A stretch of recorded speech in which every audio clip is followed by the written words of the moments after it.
What Really Happened with your host, Mike Rivero. You're listening to the Republic Broadcasting Network, where you'll find out what the Fukushima's going on. And aloha, America. Welcome to our show. It is Friday, May 27th, 2016, end of the week. Thank goodness it's Friday. Thank goodness it's Friday. Functionally, the end of the month as well. This is Memorial Day weekend, symbolically the start of summer. And it's snowing on Pikes Peak. It's snowing over in the Trail Ridge Road in Colorado and a bunch of other places like that. So, so much for the global warming people. We have a lot of stuff to talk about today. The phone lines are open, 800-313-9443, 800-313-9443. Mike is in our control room, twiddling the dials, keeping us out of trouble, ready to answer the phone when you call on in. And a reminder that the lovely Lady Claire will be joining us in our third hour today. Now, Monday, of course, is Memorial Day, but we are broadcasting live here. And we're supposed to be getting some phone calls from a conference of survivors of the USS Liberty. That's a little bit up in the air right now. There's been some intervening logistical things. But the lovely Lady Claire may also be joining a little bit of Monday with us as well. All right, let's get into the news here.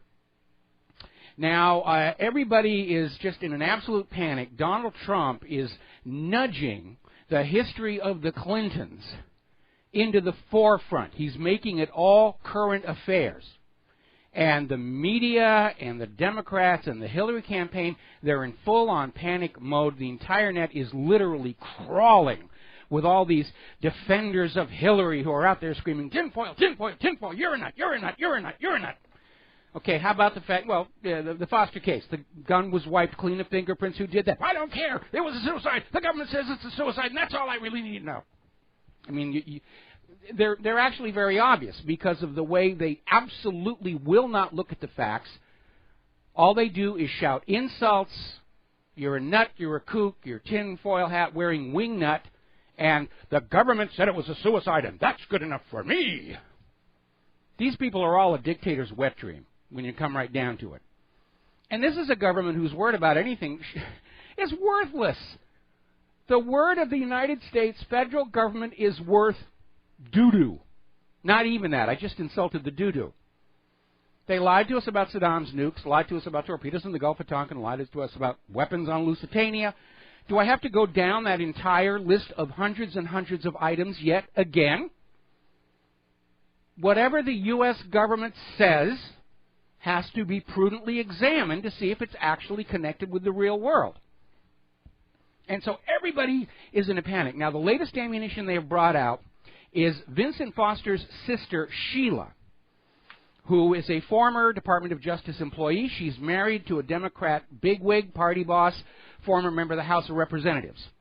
And she's out there saying, how dare you question, Now, Sheila Foster was on the forefront of defending the Orthodox story back when it happened. She likes to claim they were close. That's not the history that was out there. And this is the how dare you defense. They can't actually deal with all the accumulating evidence that there was fraud. The FBI silver black gun issue, the documented second wound to the neck, the eyewitness statements that don't line up with the official story. They can't deal with any of that. So this is the how dare you defense. We don't care what the facts are. How dare you? You are bringing such pain and harm to the family of Vincent Foster. No, the people who murdered Vincent Foster and dumped him in that park are the ones who are bringing pain to the family of Vincent Foster. And you need to understand, these people are insiders.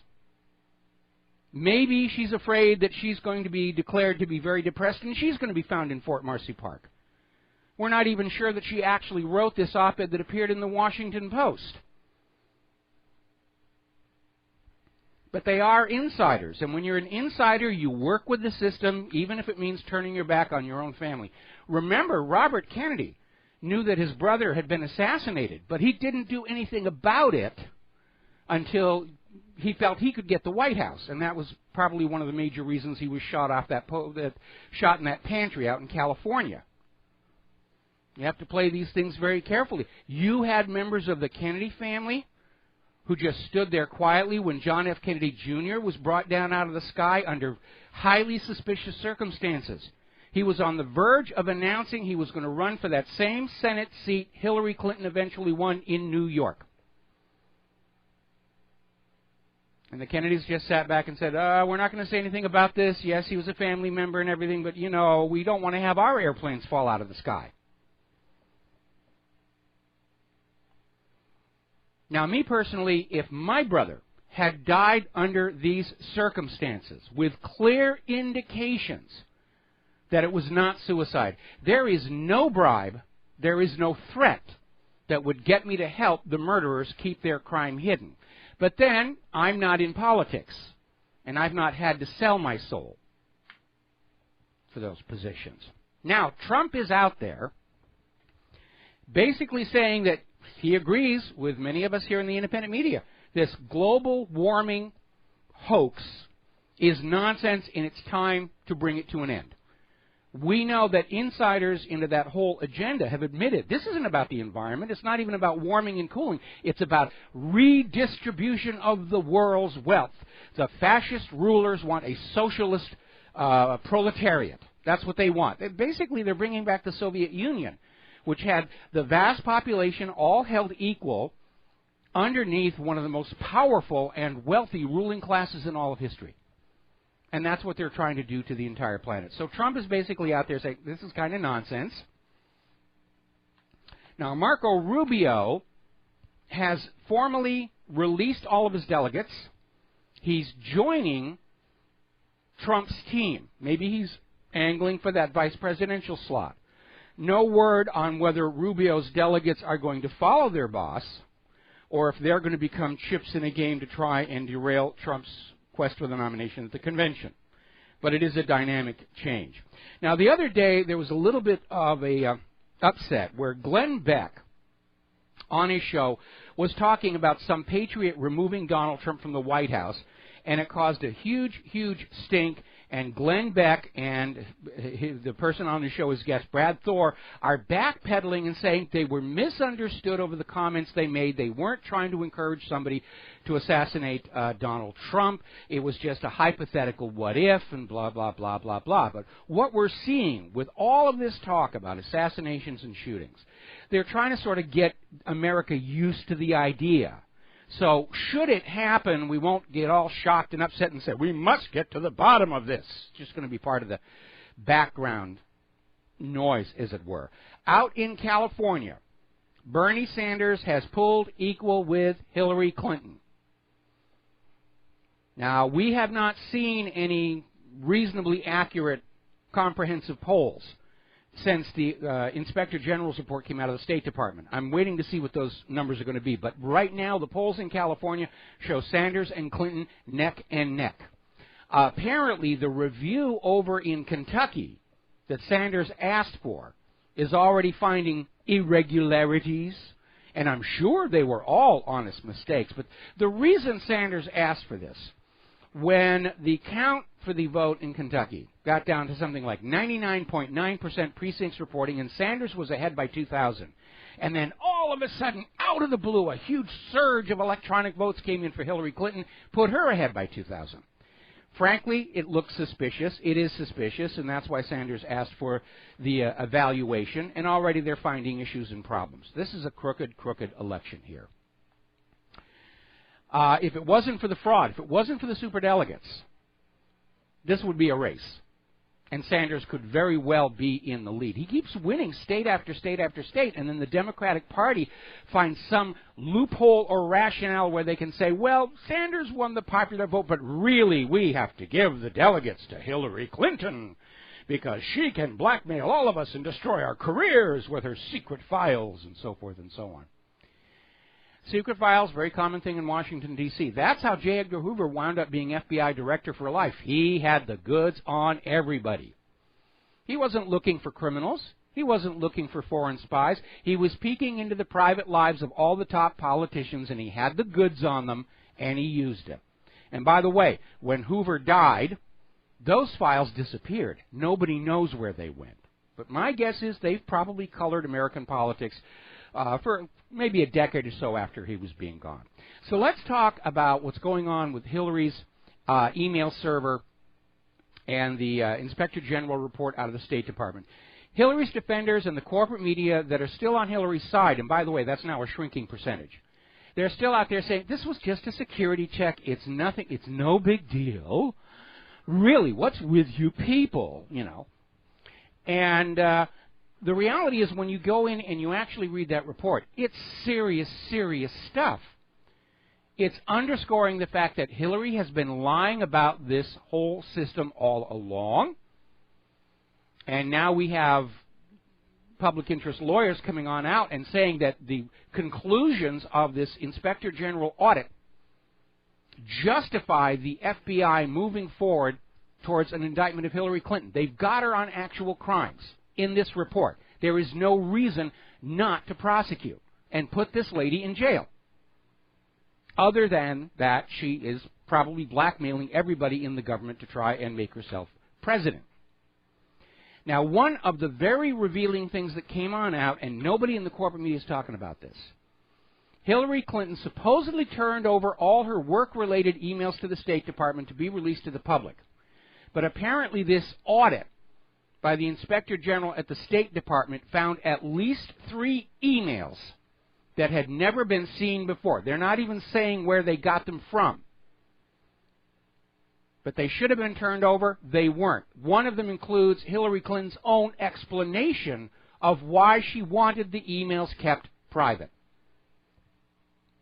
Another revelation coming out of the Inspector General report was that Hillary Clinton knew her server was being hacked at least 4 times, one time serious enough to shut the whole server down. And she concealed that from the State Department. And by the way, when you are in control of classified documents and there's any kind of an attempt at penetration, it is required that you report it and take corrective action. At the very least, all of this once again calls into question Hillary Clinton's trustworthiness, integrity. It's just not there. I think the only reason Hillary is still in the Democratic primaries is massive election fraud. Now, Donald Trump has launched another attack on Hillary Clinton, pointing out all the lies that are exposed. Hillary Clinton came on out and said that she was allowed to have a private email account because all of her predecessors did it, and the regulations, in effect, allowed it. And she was actually asked, who signed off on this? And she said, well, nobody signed off on it. I just looked at the regulations and decided this was okay to do. She never formally requested permission to have private email. And it was never given. And here's where part of the spin is coming in. Hillary keeps talking about a private email account and excusing it by saying her predecessors had private email accounts. Well, yeah, of course they did. We all have private email accounts. I have an account for the WhatReallyHappened.com website, and I have a personal email account. Okay? The issue is not that Hillary Clinton had a personal email account. Hillary had her personal email server, her own machine on which she was conducting government business. That's the problem. And clearly, she set up this system, according to the Inspector General. She deliberately set it up to hide what she was doing from any kind of review and accountability by the American people or by the State Department or by the Obama administration. She wanted to operate in this little black void. So let's start tallying up what we're talking about. She's in violation of Title 18 U.S.C. 793. That actually makes it against the law to send or store classified information on a personal email account. That's one violation. And remember, she violated that same section again when she told Jacob Sullivan to strip the classification headers off a classified document and send it by non-secure means. It's 2 violations of 18 U.S.C. Section 793. It's also a violation of Executive Order 13526. These are multiple violations. She's in violation of the 2009 Federal Records Act. And basically saying this implements Bill Clinton's own executive order. If you're sending official work-related electronic mail messages on a system not operated by the agency, it must be ensured Federal records sent or received on such systems are preserved in the appropriate agency keeping system. In other words, there should have been copies at the State Department all along. She violated that. Bill Clinton's executive order was that anybody using a computer system outside the government for classified documents or official documents had to have that outside provider vetted as being trusted with classified documents. Hillary never did that. When she moved the server from her home in Chappaqua out to the this bathroom in this company out in Denver, that company in Denver was not appropriately vetted. That's a violation. And, of course, by keeping all of this information on a private email server, she was in violation of the Freedom of Information Act, which says all government documents are available for public review. There are exceptions for privacy and military secrets. The Veterans for a Strong America has already sued the State Department over this.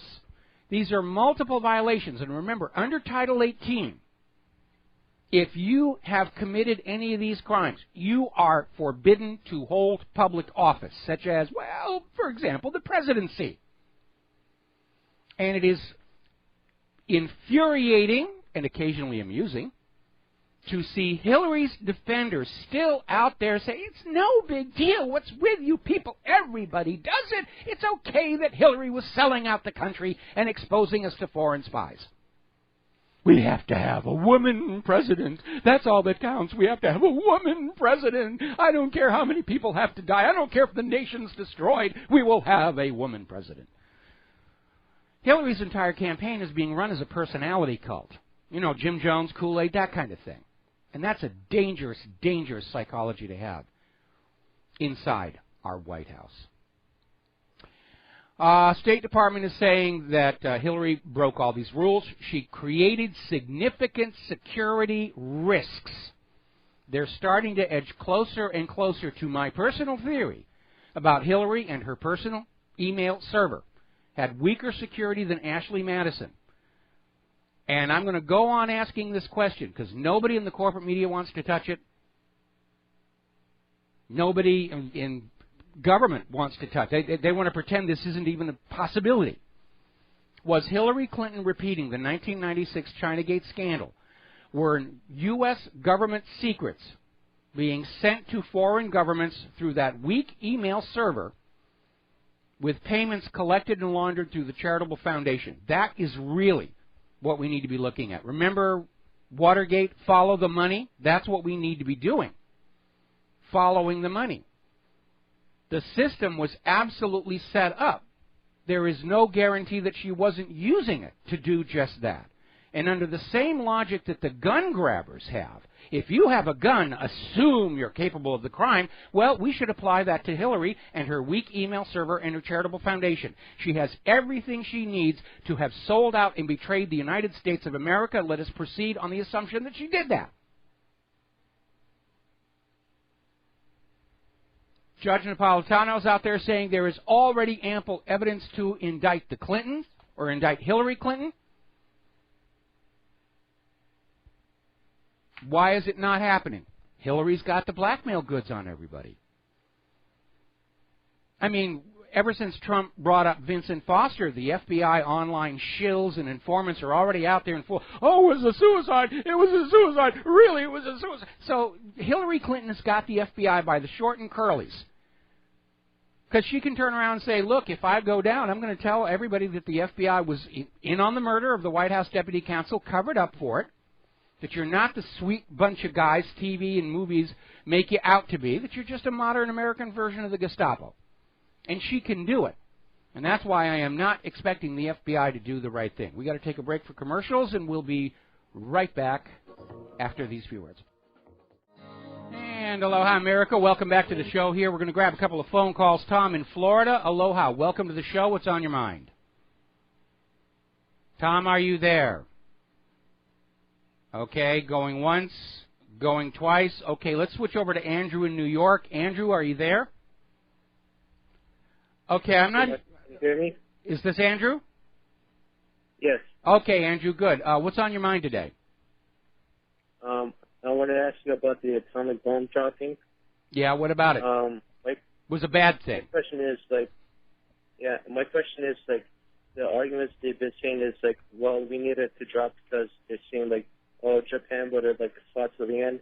I also heard the argument that, like, Japan tried to surrender before, like, they actually dropped the bomb, but the U.S. didn't bother, and they just, like, went away. They just did it. Yeah, basically Japan was already defeated. They were trying to surrender. They didn't even know about the atomic bomb. Truman went ahead and bombed Hiroshima and Nagasaki to demonstrate to the world, first of all, that we have these horrific weapons, and second, that our government was actually psychotic enough to use them. And this basically brought the world under political domination by the U.S. government up until the point where the Soviet Union started to acquire their own nuclear weapons. And my last question is just, we know Bill Clinton has Bill Cosby type of behavior, but how is this, like, related to Hillary Clinton? Because, like, Hillary Clinton could say, like, I had to go through this, and, like, she could, like, say yes to the feminists, like, and to the women, because, like, it didn't really have to do anything much with Hillary Clinton, if I'm not sure. Okay, I'm having a real hard time following your sentence structure here, but I think our analysis of Hillary should be based on her actions as Secretary of State, where she was out there flinging troops left and right, covert action, overt action, and just cackling her head off every time somebody else got killed. All right, thanks, Michael. All right, thanks. We're going to switch back to Tom in Florida. Aloha, Tom. Welcome to the show. What's on your mind? Yeah, good day, Mike. Michael, I want to talk about what's going on with Sortero Hussein Davis talking about the Japanese about apologizing about atomic bomb drop. Mm-hmm. I want your listening audience to understand that if Truman doesn't drop the bomb in 45, we'd have lost 1 million men, but there wouldn't be one Japanese male probably left on the island.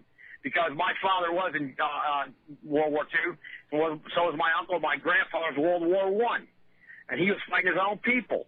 And I'm going to let you know that during World War II, if we didn't have dropped the bomb, we'd have lost probably 1 million men. No. Tom, you weren't listening. Tom, you weren't listening. Japan was already trying to surrender before Truman dropped the bombs. This idea that they were going to fight to the last person was part of the propaganda to justify dropping the atomic bomb. But Japan was already defeated. Their war machine was finished. They were trying to surrender. They were just not being allowed into the building to deliver the message. And Truman dropped the bomb to show the rest of the world, first of all, that we had it, and two, we had the political will to use it. Because, you know, people have a giant bomb and they're not willing to use it. It's functionally not worth all that much. When the Soviet Union developed the Tsar bomb, which was a 100 megaton bomb, they dialed it back to 50 for the test. And everybody said, well, see, Russia doesn't have the will to use the full potential of the weapons. I mean, that's how they look at these things, okay? Well, Michael, the Russians were going to invade Japan if the United States wanted to drop the bomb because they declared war on Japan, and they would have really did a number on Japan. The Russians, Tom, you're not listening to me. Japan was trying to surrender. There wouldn't have been any invasion. Japan was surrendering. The only sticking point was not having the emperor have to leave his throne, because that was a position of religious significance. And in the end, Russia and the U.S. and the Allies agreed. Japan surrendered unconditionally, except for the emperor got to go on being the emperor, and he basically went into botany and helped to try and rebuild Japan's agriculture in the post-war years. We got to take a break for commercials. Tom, thank you very much for the phone call. We've got to take a break for commercials. When we come on back, we got another caller waiting here. And you need to understand, all of history is a joke played by the victors on the vanquished in front of an audience too scared to laugh. And once you understand that, much of history becomes very, very easy to understand. We'll be right back. And aloha, America. Welcome back to the show. We're going to go to the phones here to John in Barbados. John, aloha. Welcome to the show. What's on your mind? Aloha, Michael. Your previous caller must be reading a different history to me, because as far as I've been reading, the Japanese had surrendered 8 days before the atomic bombs were dropped. And it was a collusion between MacArthur, who was accepting the surrender, and Truman, who wanted to test his little toys. But that was a war crime. But the biggest war crime that was committed against Japan was the incendiary Doolittle raids on Tokyo and various other towns, which literally did the same sort of thing to Tokyo and the other Japanese towns as the raids on. The amount of damage was actually equal. They didn't have the radiation issue, but when you remember that Japanese buildings were these very lightweight constructions of wood and paper, so that they wouldn't kill you when they were knocked down in an earthquake. Fire bombs basically it just leveled the entire city, and in terms of the physical damage, in terms of acreage, it was almost equal to that of the nuclear weapons. Yep, absolutely it was. I mean, the death toll was equal, or in fact more than that. But the fact that the Japanese surrender was actually rejected by the collusion of MacArthur and the president is just a significant part of that deal. You know, to me, that previous caller just really doesn't know his history. But anyway. Well, he was getting it from his family, and you need to understand, when you're in the military, I mean, you are propagandized to absolutely believe that what you're doing is right, and you'll obey your orders without question. It's only when you're in there for a while and you look around, you come on back, and you realize you were lied to. And I remember when I was a kid, because my grandfather on my mother's side also served in World War I. He was awarded the Croix de Guerre, would never say what for. I still have his helmet and his gas mask. And a bunch of other family members on my mother's side who were in Europe in World War II. And I remember as a young kid, you know, one of my uncles calling me over and saying, listen, what they're telling you in school about what was going on in Germany and the concentration camps, he says, take it from me, it's all a lie. And I really didn't understand what he was saying because I didn't have the context to plug it into. And it wasn't until years later when I was looking at all this Holocaust stuff that I realized, you know, what it was he'd been referring to, that these were actually slave labor camps, that they were actually taking very good care of the inmates because they were of value as long as they were. That's why they were making the uniforms and supplies for the German troops were being made in those slave labor factories.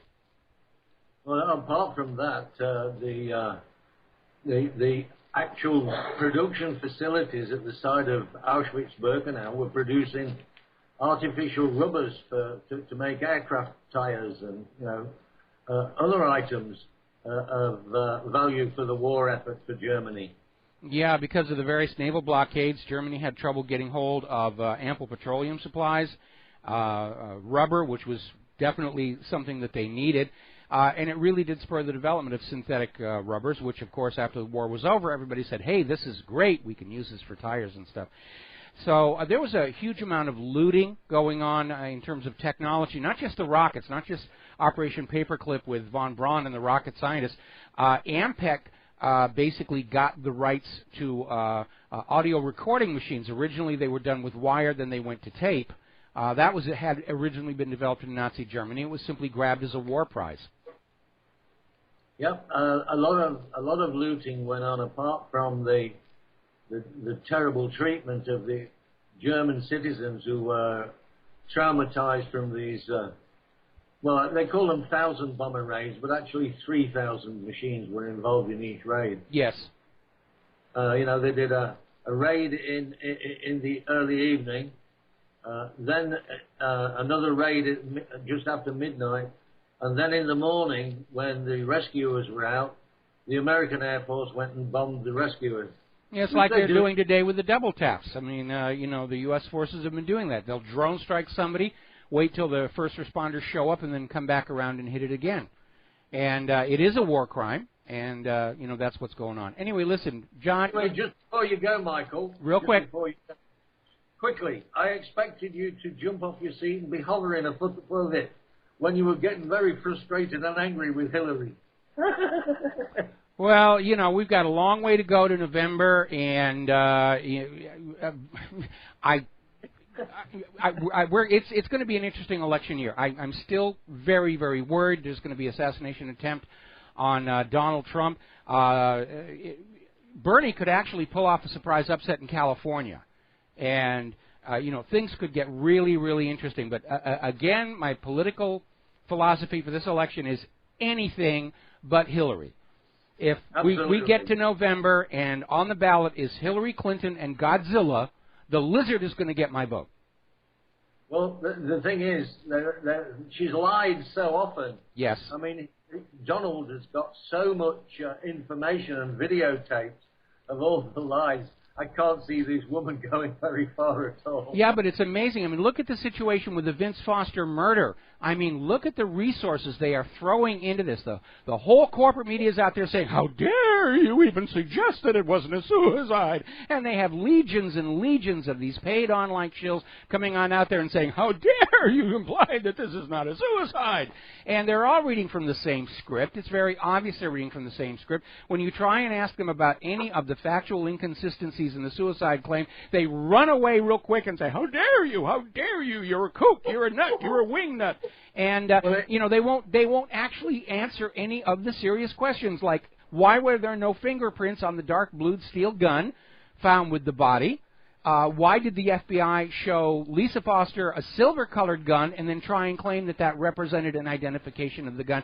They won't go anywhere near that. All they'll do is screech names and say, you're a kook, you're a wacko, nobody should pay attention to you. And, of course, they're out there right now attacking any websites carrying any of this information. We had a massive, massive attack this morning. Well, it reminds me of Dr. David Kelly, who was murdered and dumped in a wooded area in Oxford. Yes. And when they examined his wallet and his credit cards and his ID cards and things, no fingerprints, and yet they were supposed to be his. They cleaned the site up. Yes. I mean, obviously a murder, not suicide. Same with Mr. Foster. Well, these things are very, very sloppy because, the people who are doing this all grew up back in the 1950s and 1960s where they could kill somebody, very sloppily, like a John Kennedy or a Robert Kennedy, or Martin Luther King, and rely on the media and the various undercover informants to keep the population in line. But that model doesn't work any longer. And especially when you have a population that is now aware of the scale to which they are being lied to by the government, they go on out and they find the facts and they make up their own minds. And by golly, that is what the powers that be are most afraid of. It's not an issue of whether they're going to believe me or believe somebody on the TV set. I'm not asking for people to believe me. I am asking for everybody to make up their own mind. Go out, find the facts, and decide for yourself. And that idea of the American people finding the facts and making up their own minds absolutely terrifies Washington, D.C. Well, I think Hillary must be a bit worried now then, because MSNBC, Good Morning Joe, he's saying to Hillary, stop lying, for goodness sake. Why do you keep lying?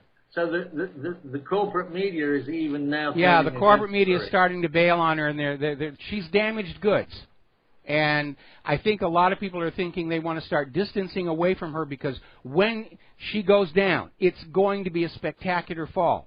Because it's going to be the email, the Title 18 violations, the espionage, and all of it's going to unravel. It's going to be like that cord at the top of a sack of animal feed. You just pull it, and everything unravels from left to right, and all of the dirt's going to come out. And everybody who's been supporting Hillary Clinton, every one of these little trolls that's out there online saying it was a suicide, it was a suicide, it was a suicide, they're all accessories after the fact to a murder. And many of them are probably accessories after the fact to espionage and treason against the United States of America. And I think we would be justified in demanding that everybody who was part of this cover-up deserves to go to jail. Let's let all the marijuana smokers out and put all of these enablers of politicians in. Well, there's so many congressmen and what have you that were in on the act with Hillary Clinton. I mean, this is going to create, if she does go down, it's going to take half of the Congress with her. Well, I'll tell you what, let's just build a 200-foot high wall all around Washington, D.C., and keep them in it, and we'll throw food and bottles of scotch and young children, across the wall for them to keep themselves amused with. Remember Escape from New York, that movie about where they turned all of Manhattan Island into a single prison? I don't think it's a bad idea. You know, or we could go the French route and start building guillotines. I'm not sure. But everybody who's out there in the corporate media, on the computer world, who's out there trying to protect Hillary Clinton because they want a woman president, is an accessory after the fact to the murder of White House Deputy Counsel Vincent Foster. And I think they should be paid to, forced to pay the legal penalty for being an accessory to these crimes. You know, and they're all happy. They're thinking they're spies. They see themselves as James Bond. And it's fun. They're getting away with something other people can't get away with. And that's the problem. When Hillary Clinton comes down, it is not enough that we get Hillary Clinton. We have to root out everybody who helped her. Everybody who tried to cover up for her. And all of them need to be tarred, feathered, hanged, drawn, quartered, burned, and the ashes peed on by a rabid wombat. That's a very eloquent description. Well, I keep getting emails from wombats saying, we're not rabid, but can we help? Okay, Mike, well, I've said my piece. All right, thank you very much for the phone call. We're going to let you go here. Now, story coming out of Op-Ed News, saying something I was saying earlier in the program. Follow the money. It's not just the reckless behavior of the emails.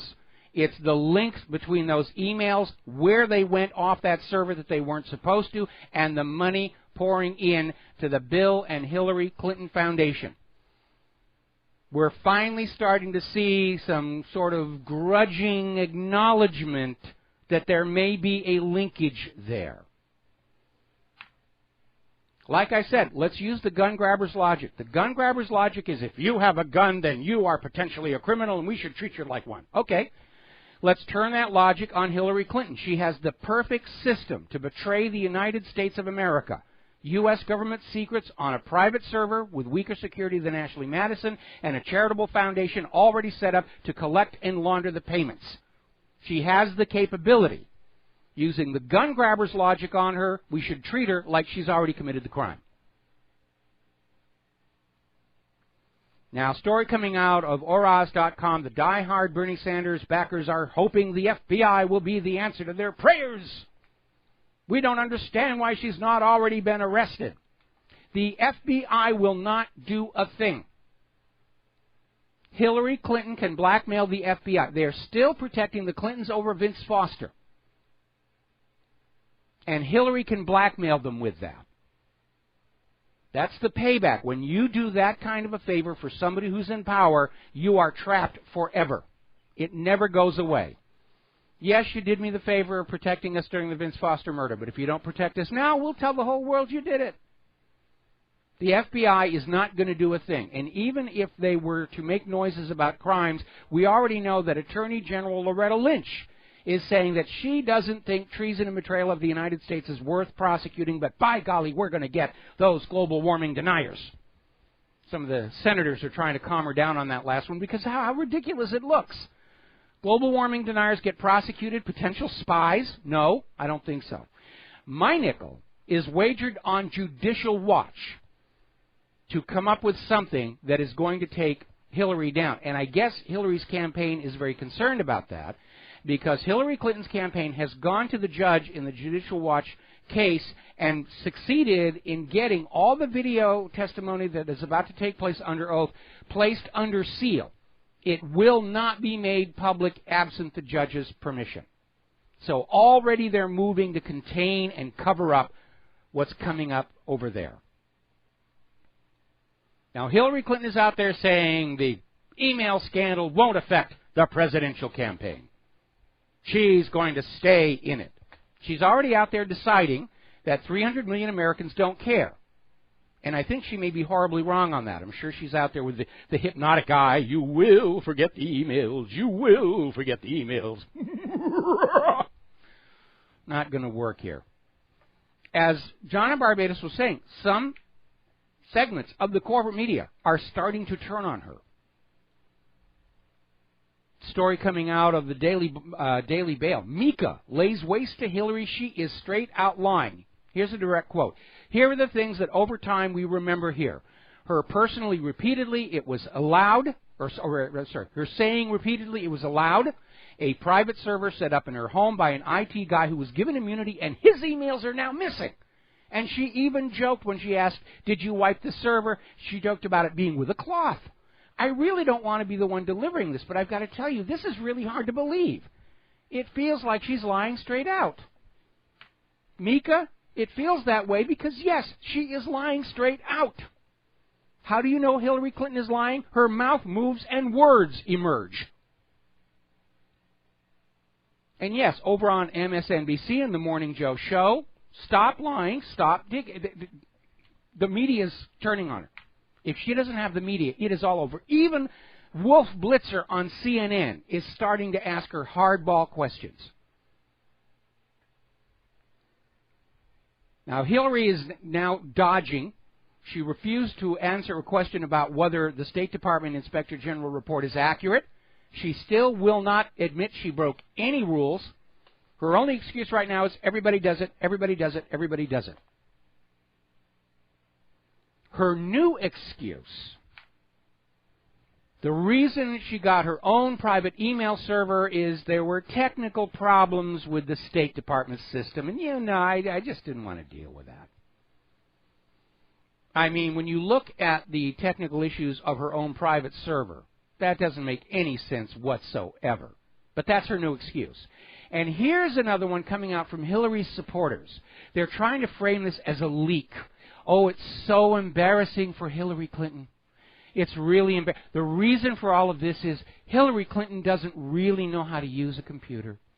She's got that BlackBerry down, but she really can't use a regular computer, and that's because they wouldn't let her use the BlackBerry on the State Department. That's why she got a private server. She can't use a laptop, but she can set up a private email server. That's where we're coming. And by the way, I did a Google search. I found a photo of Hillary Clinton using a laptop. So already, I didn't even have time to turn the egg timer over, and it's already destroyed.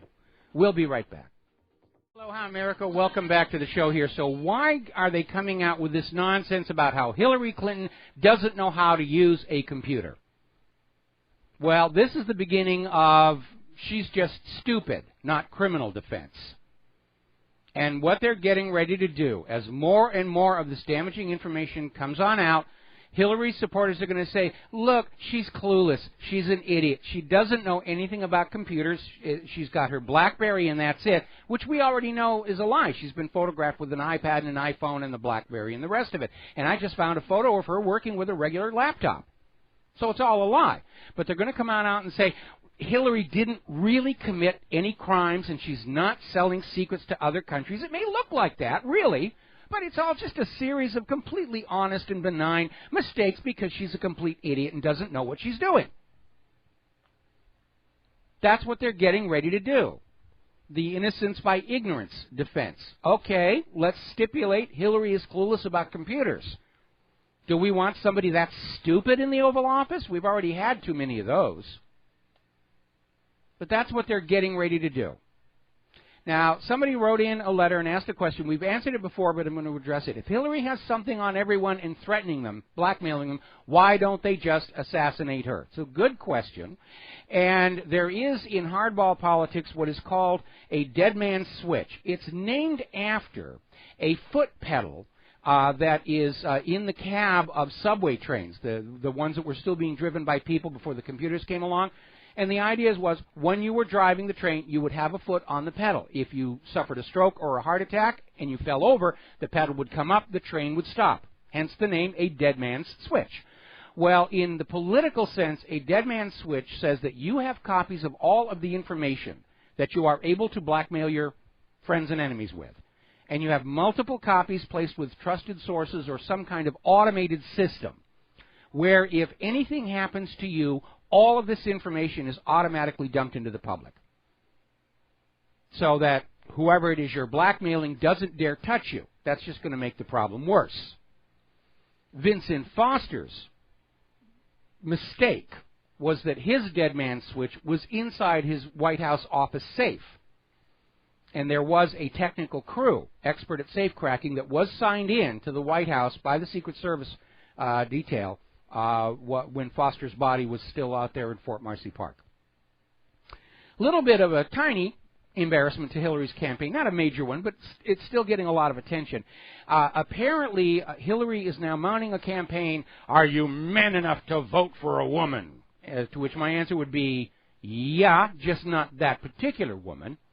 And a lot of people were sort of amused by the fact there was this big, burly man just with stern look staring out of the ad about, "Are you man enough to vote for Hillary?" Turns out the exact same man, exact same graphic, in fact, is the city of Portland's Mr. Syphilis.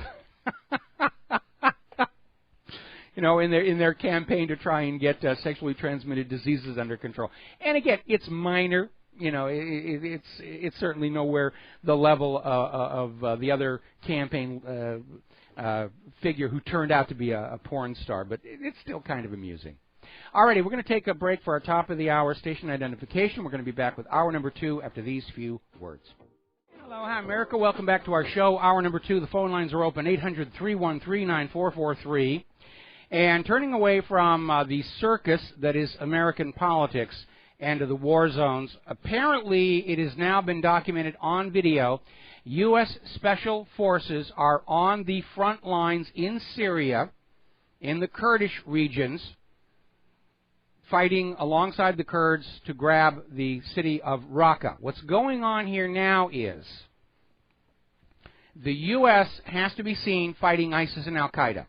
But what they're doing now is they're on the Kurdish side trying to grab as much of Syria to break off for the eventual Kurdistan. That's what's going on. The Pentagon continues to insist these special forces are there as advisors. The same lie that got us stuck in Vietnam, and the video footage shows very clearly they're in a combat role. They're advising the enemy with bullets, I guess. Turkey continues to arm the Nusra terrorists in Syria, according to Russia. Everybody's playing these little games back and forth. And now over in Libya, neighboring countries are starting to close the airspace, trying to hem Libya in, create a de facto no-fly zone. Over in the South China Sea, China has apparently hit their breaking point with regard to U.S. provocation, sailing of ships too close to these various islands, which according to the Cairo Convention, the U.S. acknowledges are Chinese territory. And China is very upset over the U.S. sending spy planes over their territory, and they're very angry about that. The U.S. keeps calling these normal patrol flights, except that these planes have been caught over U.S. Navy bases, or rather Chinese Navy bases. That's not a routine patrol. And so China has come on out, and they have chased some of these spy planes away. And now Beijing has said it is time for the U.S. to get out of the South China Sea, because all of the U.S. actions are, in fact, clearly provocations and are clearly a threat to peace. And let's face it, it's not like we're talking about the United States' backyard here. We are talking about China. We're not seeing Chinese forces tooling around the Gulf of California or the Gulf of Mexico. We're not seeing Chinese troops on the northern side of our border with Canada. We're not seeing Chinese troops on the southern side of our border with Mexico. All of this confrontation with China and Russia is taking place on the other side of the planet. On the border with Russia, on the border with China. We can see who the aggressor is here. And it is rather ridiculous. In fact, it's a little insulting that the U.S. government seems to think that you're going to fall for this stuff. But they keep on doing it over and over and over again. But China has basically hit the point and said, look, if you're not going to play nice, you need to go home. Perfectly reasonable.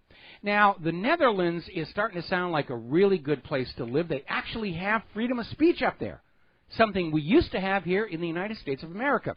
The Netherlands has declared, the Dutch Foreign Minister Bert Koenders has come on out speaking on behalf of the government that calls to boycott Israel are in fact protected free speech. That's something that we're starting to lose here in this country. We can talk about anything we want to talk about as long as you don't criticize Israel. That's not freedom of speech, that's permitted speech, and that's not the same thing. So in the Netherlands, you have the freedom to say what Israel is doing to Palestine is wrong, and I'm not going to buy Israeli products anymore. Now, turning to the economy, story coming out of Bloomberg, no less. Central banks can't go it alone anymore. And the story is basically about it's time for a rethink on how the central banks will work. What they're really dropping hints about is more taxpayer bailouts to keep the central banks going along. That's what they're selling. Government must get involved more deeply with the central banks, meaning bring more money from your pocket to the bankers. It's not a solution. It's a delaying tactic. The only solution that will fix the global economy permanently is to end private central banking, issuing public currencies as loans at interest. And the other action taken by the bankers and governments is a distraction, and it's doomed to failure. Private central banking is by design an inherently unstable system. It cannot be made to work in the long run. Now, in times past, as nations enslaved to private central banks collapsed, all the other nations enslaved to private central banks would step on in and restart them, get the scam going again. But in this era of economic globalism, all of these nations enslaved to private central banks are all plunging into debt at the same exact time. There's no helping hand out there. They're already trying to level the debt all across Europe. They're taking money from Britain and Germany, and they're pouring it into Greece and Cyprus and thinking that's a solution, and no, it isn't. You're talking about cash bans, and even if they succeed, and every single bit of currency and wealth in the country was in that bank, it would still not cover the debt. And that debt is an imaginary, made-up thing. It doesn't really, it's not a real thing. It's not a representation of anything real. Even the money isn't real anymore. It's stopped being linked to silver and gold. It's just pieces of paper with ink or numbers in a computer. It's abstract. It's fictional. Modern banking is not a science. It's a religion. It's a set of arbitrary beliefs created by the priesthood, meaning the bankers, to enslave and exploit the believers, the acolytes, you. And it is a system of enslavement and rulership, rule by compound interest. And it's no more legitimate a form of governance than rule by divine right or rule by slavery, and like those former failed systems, it only works as long as you allow yourself to be brainwashed into thinking this is the way the world is supposed to be.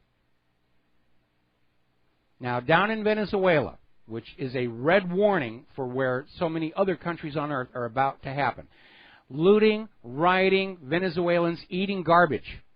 They are that hungry. There's nothing down there. They're eating pets. They're eating wildlife. Another week, they're going to be eating each other. That's what happens when an economic system fails. Because if you really think about it, in the evolution from a distributed agrarian society, where there's farms out there and everybody's population is spread out, you can weather the crash of the central bank and government very, very easily. But over the last few decades, we've all been forced into these tight, compacted urban areas, the cities, to make it easier to count and tax us. And all of our lives, we're disconnected from the land. We're disconnected from the rain. Everything is money to a grocery store. And we have been made dependent on that supply chain, which is itself dependent on the economic system. So they have set up an absolute catastrophe, because when the system falls apart, there's no backstop. There's no easy way to get back to growing your own food. There's no easy way to get back to getting fresh, clean water out of the ground. And that's what happened in Venezuela, and we're seeing the results. And not just Venezuela. If you're thinking of going to France this holiday weekend, I wouldn't. Half the country's gas stations have run dry. Rioting in Paris.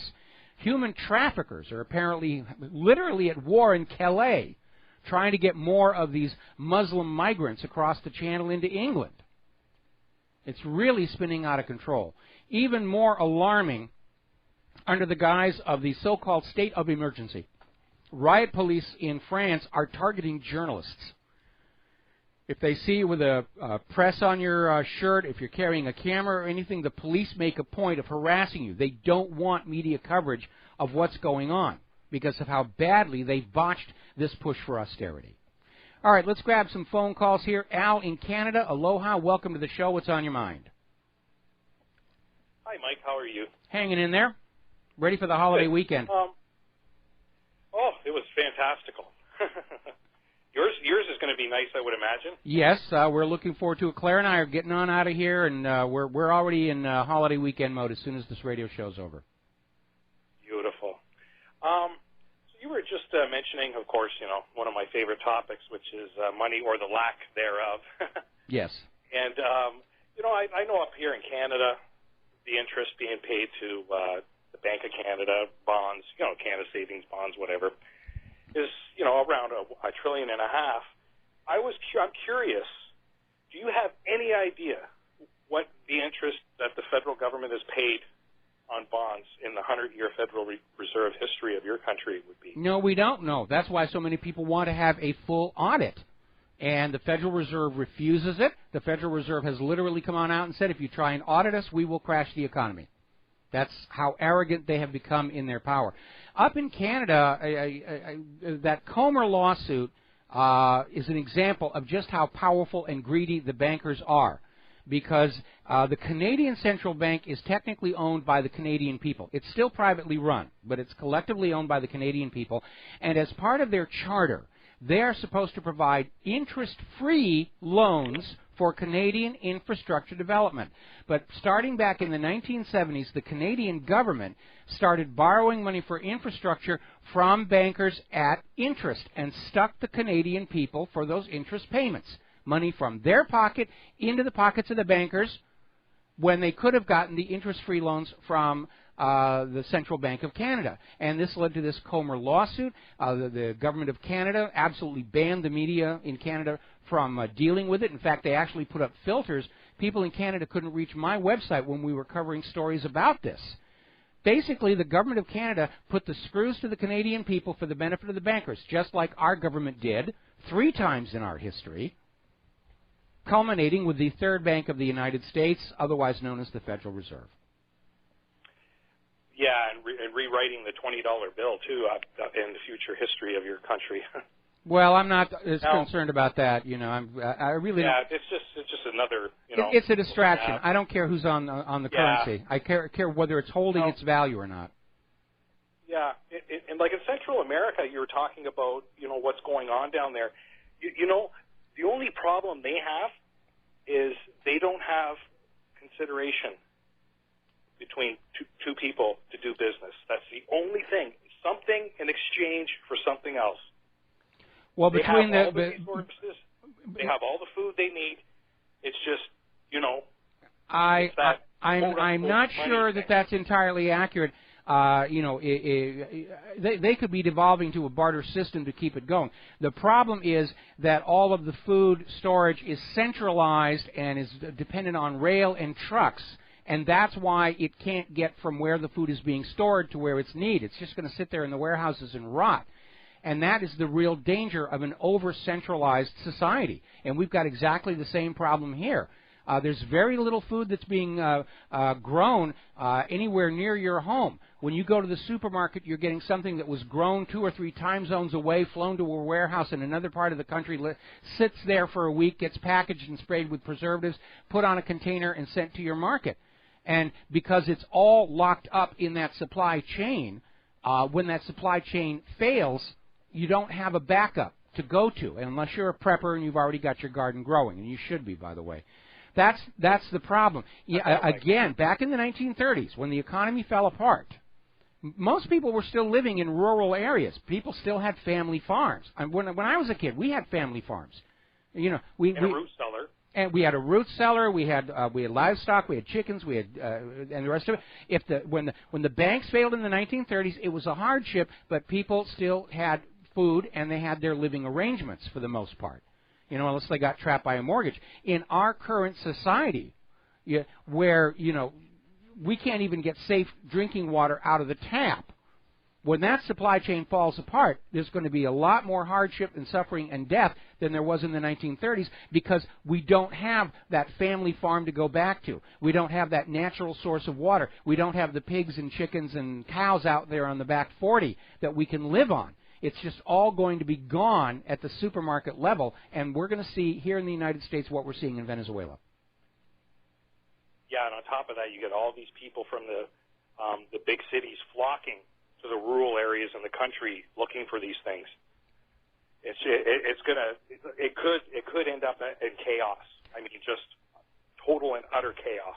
Oh, it will be. It will be, because you're going to have the federal government is going to be telling the American people they can't go back to those public lands that the Bureau of Land Management and the EPA have been grabbing, because those lands have been pledged as collateral on U.S. government borrowing. And so we may reach a point, by however it's been done, we may get to this ridiculous situation where the U.S. military is going to be called out to murder Americans who are trying to get to a piece of land they can grow some food on, because that land is technically collateral on money borrowed from some foreign government or some foreign bank.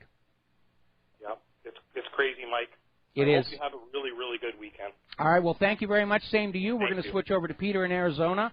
Aloha, Peter. Welcome to the show. What's on your mind? Hello, Michael. I'm just here in Arizona enjoying some mild weather. I don't think we've hit the 90s lately, real nice, cool nights. But I wanted to backtrack to Hillary Clinton. I mean, I think it's possible that the establishment, before the whole cat gets out of the bag or what have you, they'd probably take her out, like some bald-headed former military guy that was into the militias or something. They'll set it up like that, and before all the secrets are lost for the establishment. And Bill Clinton probably would end up on Orgy Island on a steady diet of Viagra for the rest of his life. Yeah, probably. Well, again, this gets back to the issue. When you get to that level of politics, there are people who do not like you, and I'm sure that Hillary Clinton has multiple copies of a dead man switch set up, and that's why nobody's going to try and touch her until the point where she becomes such a threat to the system as a whole that they're going to be willing to take some lumps. It may turn into a thing about they're going to expose all the Clintons' wrongdoing, so nobody's going to pay attention when the Clintons come on out and say, well, these other people helped. But it's going to be a very, very unstable situation. Yes. Well, I appreciate you taking my call, Michael. Thanks. I love your show. All right. Thank you very much for the phone call. We're going to let you go. Okay. Let's see. Getting on back to the economy. As you've probably been hearing, there have been breakthroughs for Greece. They've made another arrangement to raise taxes, cut spending, borrow more money. It's not a breakthrough, and it's not a solution. It's more debt. That's all they're doing. That's all they know how to do, is pile more debt on these poor people. It is out of control, and when you have all the money going into Greece and then turning right around and going back out to the bankers, there's no way to save the situation. Nobody is setting up any kind of commercial activity that could be used to bring new wealth into the system from outside. It's a totally closed system, and the rules under which it operates is all the wealth of the people go to the bankers. It's designed that way. It's always been designed that way. Story coming out of strategicculture.org. Europe revolts against the Russian sanctions. We've been hearing about this for weeks. All these people in Europe, farmers, bakers, candle makers, whatever, vineyards, they've had it. They have been suffering tremendous economic hardship. A lot of them have lost their farms and businesses over this ridiculous chest thumping by the United States against Russia, because Russia stole Crimea, which is a flat-out lie. When the U.S. overthrew the elected government in Kiev, the people of Crimea held a referendum to break free, which is their right under the United Nations Universal Declaration of Human Rights. And the United States, being a member of the United Nations, has agreed to that. That's what happened. But the U.S. wants war on that ruble and war on that yuan, and they don't care who else has to suffer in the process because they're not important. We can let millions of French businesses go out of business as long as we protect the mighty U.S. dollar from that gold-backed yuan and the coming gold-backed ruble. Dollar, dollar, uber, alles, bum, bum. Sorry, I forget myself sometimes. But that's what it is. The U.S. is waging all these wars and causing all this harm to make sure the dollar is the boss currency on earth for the next 100 years. And they are going to fail. We'll be right back. Aloha, America. Welcome back to the show. And we're just now getting word that apparently down in Venezuela, President Maduro has literally come on out telling the nation, start growing your own food right now. There's nothing left in the markets and warehouses and supply chain. You've got to start growing it now. It may be too late. Most city kids think if you go on out to the backyard and plant some seeds, a week later you're going to have a salad bar. No, it doesn't quite work that way. It needs a little more lead time. But you got to start at some point. And I would advise anybody listening to this show who has some land around their home, hopefully in a rural area, because in the suburbs, the zoning laws and these homeowner associations are saying, you can't grow food on your own property. You will buy your food from the store. Store's out of business. Well, that's not our problem. We have a zoning law. And it just runs in circles like that. But if you're out in an urban area, or rather a rural area, please start getting your garden planted now. It's not too late in this gardening cycle to have a harvest by autumn. Because the effects of the coming economic crash on the population are going to be far, far worse than in the 1930s, because we have been forced to be far more dependent on this corporatized economic food delivery system. When that stops working, if you're not prepared, you're going to be in trouble. 3 weeks down the road, you're going to be eating each other. You think I'm joking here. All righty, getting on over to Europe and immigration. German support of the failed European Union-Turkey migration deal is a mistake, according to a chairman of the German right-wing party Alternative for Germany. And basically they're saying Berlin should have refused this. We already know that something like 2/3 of the German people do not want Berlin going along with any of the demands coming out of Turkey. They're tired of their government bowing down to a foreign leader. I understand how they feel. We go through that all the time here in the United States of America, where our leaders over there in Israel, they touching the remains of that old Roman fort. See, I'm a loyal servant. Apparently, the European Union is now expecting they're going to have to spend over $11 billion by the end of this year on this migrant crisis. And they're justifying it, saying, these poor migrants, we must bring them into our homes and integrate them into our lives. Actually, I think the more practical, pragmatic approach is to stop all these U.S. interventions that make these people refugees in the first place. And it wouldn't cost $11 billion to do that. In fact, you could save a lot of money by not spending all this money on the interventions in the first place. But do you realize what an absolute scam this is? The U.S. takes your money, uses it to conduct military operations in other countries, the people in those countries flee, and then you're expected to pick up the cost of relocating and housing them again. They got you coming and going. Latest chapter in the fear campaign about Brexit. Brexit would cost British consumers an extra £9 billion in trading costs, and Britain would have to negotiate new terms of trade with 161 countries, according to the World Trade Organization. What the WTO is trying to do is keep Britain in the European Union and get them to sign the Transatlantic Trade and Investment Partnership. You don't want to renegotiate new terms with 161 countries? Actually, yeah, Great Britain does, because they're likely to get much more favorable terms on their own than they would under this Transatlantic Trade and Investment Partnership. And that's why the TTIP and the EU are so scared, because when Britain breaks free and it goes good for them, that's going to start the panic. Everybody's going to head for the exit. Yeah, EU sounded like a really good idea, and it was for those people up in Brussels, but for the rest of us, raw deal, we're out of here. Even Paul Craig Roberts has now come on out saying that this claim that Saudi Arabia was behind 9/11 is just another piece of U.S. war-starting propaganda to distract attention from the U.S. and Israel's role in 9/11 and to basically work for the neocon goal of a regime change in Saudi Arabia. And Saudi Arabia is going to learn a very painful lesson about being the handmaiden to the United States in the Middle East, because the U.S. demands loyalty from its puppets, but that loyalty is not returned. We will be right back. And aloha, America. Welcome back to our show here, and getting on back to the economy here. Apparently, Brazil's Rio de Janeiro state has missed their latest debt payment. We're starting to see these defaults and missed payments pop up all over South America, Puerto Rico, Europe.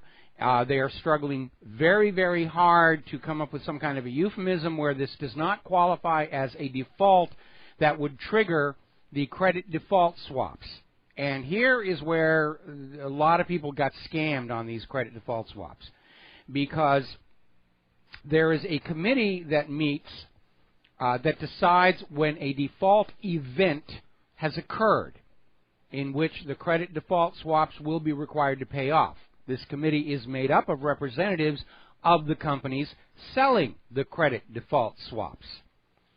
And so far, they have been very, very reluctant to ever say that any of these missed payments or crashes are a default, because they know that their companies that sold these credit default swaps do not have the cash reserves to make good on them. Now, for those who may not be sure what I'm talking about, credit default swaps are from a class of financial instruments called derivatives, where the value of the instrument is derived from some other financial activity. In the case of a credit default swap, it's basically an insurance policy. And its original intention was to reduce risk. Let's say I'm going to invest $10 million of my personal money in a brand new startup company, Consolidated Lint. And because I'm not entirely convinced this is going to be a wonderful enterprise, I buy a credit default swap on that investment. And that way, if I lose my investment, I get most, if not all of it back in exchange for this premium. But there are some changes in the rules on credit default swaps. The first is you don't have to own the asset that you're buying insurance on. With regular insurance like a car insurance or fire insurance on your home, you must own the asset being insured. I can buy a fire insurance policy on my home.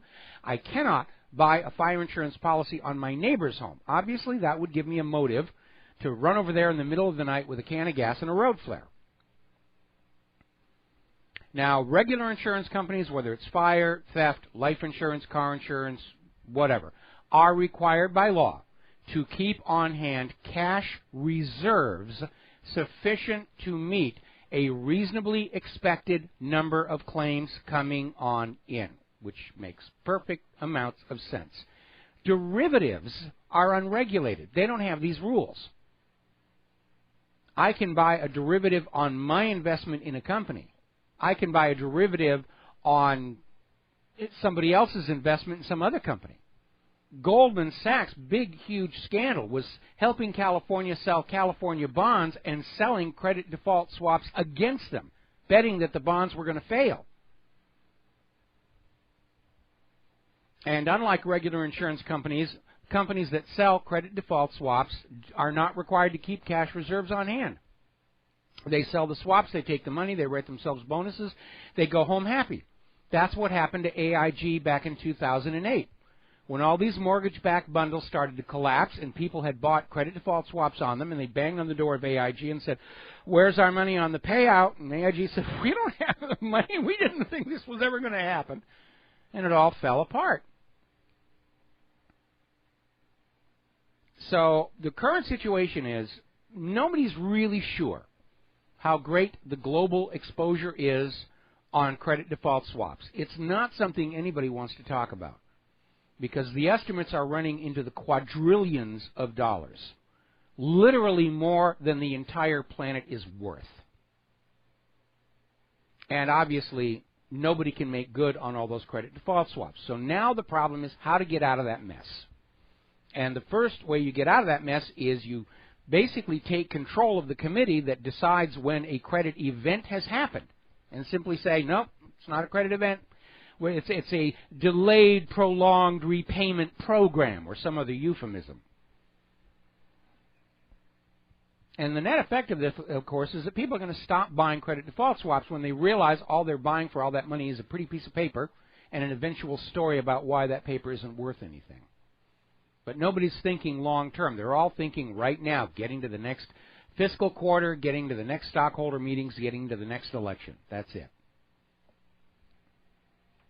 But sooner or later, there's going to be there's simply going to be too many of these defaults. They're going to have to start making good on them.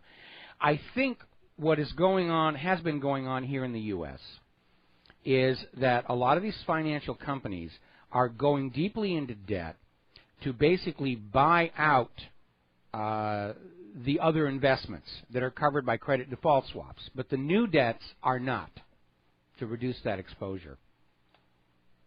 Meanwhile, over in Belgium, there's a rail strike. I mean, we've got strikes all over France. The nuclear workers are walking out. Hopefully they'll shut those reactors down nice and cool before they do that. Rail strikes at Belgium basically brings the country to a standstill. It's just spreading all over, this anger and rage and discontent with the money junkies. Over in Ohio, if you have a house and you want to collect rainwater in your own backyard falling from the sky, you will have to pay a tax to the local government for catching rainwater coming from the sky. And a lot of people want to do that when they start realizing what the local government is providing in those faucets in their homes. Because it's not clean, it's not safe, it's not healthy. And the attitude seems to be, well, if you want clean and safe, healthy water, go buy it from the supermarket. Why? The cleanest, purest water you can get is falling out of the sky for free. Not anymore. We're charging you a tax on it. We own those raindrops, you knave. Those are the king's raindrops. We're going to send Sir Guy of Gisborne out to beat you over the head with a mace for touching the king's raindrops. You can see how absurd and silly all of this is really, really getting. What's it going to be next? A sunshine tax? An air tax? How dare you breathe the king's air? If you want to breathe, you will buy tanks of air at the local store. Brought to you by Nestle. Now, obviously, as we're coming up on a holiday weekend, a lot of people are going to be gritting their teeth and dealing with the TSA. And everybody's unhappy about this. The TSA did put that one security chief on paid leave. He's on a paid vacation. Didn't get fired for all this. He's on a paid vacation.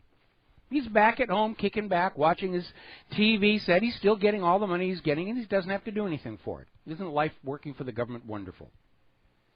But we're hearing more and more airports are saying, we can't deal with this anymore. I mean, some of these airports trying to deal with the TSA, they're hiring clowns and balloon animal artists and dancers trying to entertain these people who are standing in these lines for 2 to 3 hours.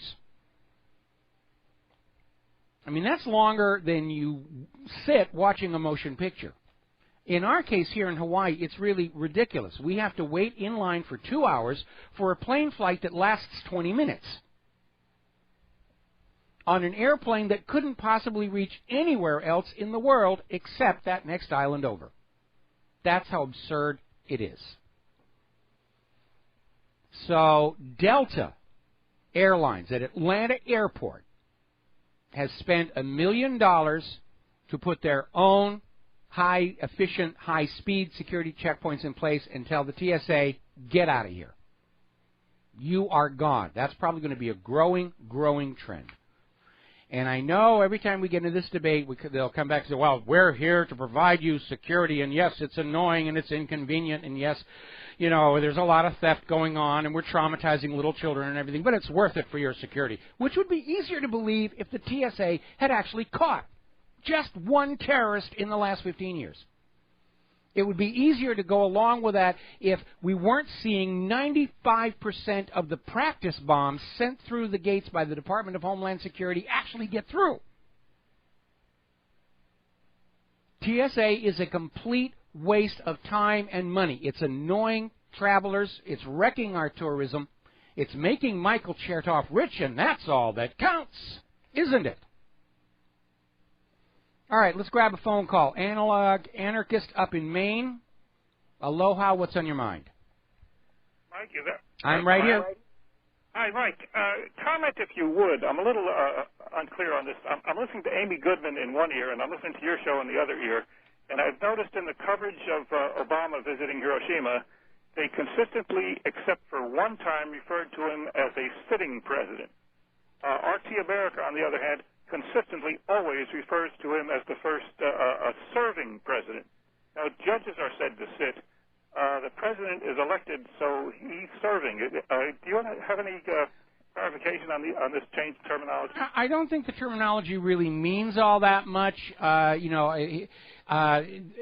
think they were trying to delineate the fact that Obama is there in his official capacity because there have been former American presidents who have traveled to Hiroshima, but they were doing so as private citizens. And so they're trying to make the point that this is the first American president to visit Hiroshima in his capacity as the American president. In office. Yeah. Yes, but as serving. I remember back during Nixon, a friend of mine who was a legal, what do you call it, a paralegal, says, no, he's not sitting. Judges sit. He's serving. I'd like somebody to those to. I think it's just somebody in the media was unclear on the terms. I don't think there's anything significant to it. Okay. Thank you. All right. Thanks a lot for the phone call. Yes, a diamond is forever, and every kiss begins with a K. Maybe, maybe not. Remember what I've been saying about under the press of the economic decline, people start taking shortcuts. The K Jewelers franchise has been hit with a scandal, an accusation that some of their very expensive rings, when you buy them, there's a little program where you bring them back every 6 months to get it inspected, to make sure the fittings are tight and you're not in danger of losing that gemstone. And apparently there was a woman, had a very expensive engagement ring, and she brought it into K for the inspection, and the K jeweler looked at it and said he couldn't find the certification for the diamond. But it was a diamond, he just couldn't find the certification. So this woman took the ring to a completely different jeweler, different franchise, who tested the stone and determined it was a moissanite, which is a stone that looks an awful lot like a diamond, but it's not a diamond and it's worth nowhere near as much. This woman took the stone back to K Jewelers and said, what the heck is going on? Did somebody do a swap on the stone, a previous time? And K said, no, we're absolutely sure this is a real diamond. So the woman took it to yet another jeweler, a third jeweler, who tested it again and said, no, this is not really a diamond, it's a moissanite. So now the fingers are pointing and the accusations are flying about what's going on. And let's be very honest, there's a lot of fakery in the jewelry industry. And buyer beware, especially if you're buying from non-franchise stores, or especially if you're going to, like the local flea market. And it's all vanity buys. And one of the biggest lies of all is that diamonds are all that rare. They're not. There are enough diamonds on Earth for every married woman to have at least one, and for every shopping mall to have 3 or 4 stores with diamonds all over the place. The idea that they are rare is an illusion created to artificially inflate their value. And now it turns out that it might not even be a real diamond. So you have to be really, really careful. A lot of people, when they talk about buying physical gold, they say, well, I'll get gold jewelry. And up to a point, that makes sense. 14 karat and above, generally you're going to be getting the volume of gold you think you are. Below that, there's actually no controls, especially anything that is described as 10 karat gold. There might not even be any gold in there at all. There's no controls, no testing. It's just not considered worth it. And, of course, we know that a lot of the gold bars that were coming out of the U.S. over to Germany had tungsten in the core. We live in an age where fakery and fraud seems to be the normal course of business. And this lust for money and power has eroded any kind of sense of decency or ethics or morality. It's destroyed the best qualities of what we used to call the American character. And, you know, it's kind of interesting because one of our favorite shows is the new Sherlock Holmes show. Elementary is the title of it. And one of the interesting aspects of the character is that he's a recovering drug addict. And in a recent episode, they had a character who was a drug addict who was just trying to work to drag Sherlock back into the addiction. And ultimately, unfortunately, tragically, succeeded. And I'd seen this before when I was with my first wife. And what it has to do is a very simple mechanism. People who are addicts can't stand to see people who are not, because it reminds them they're not in control of their lives.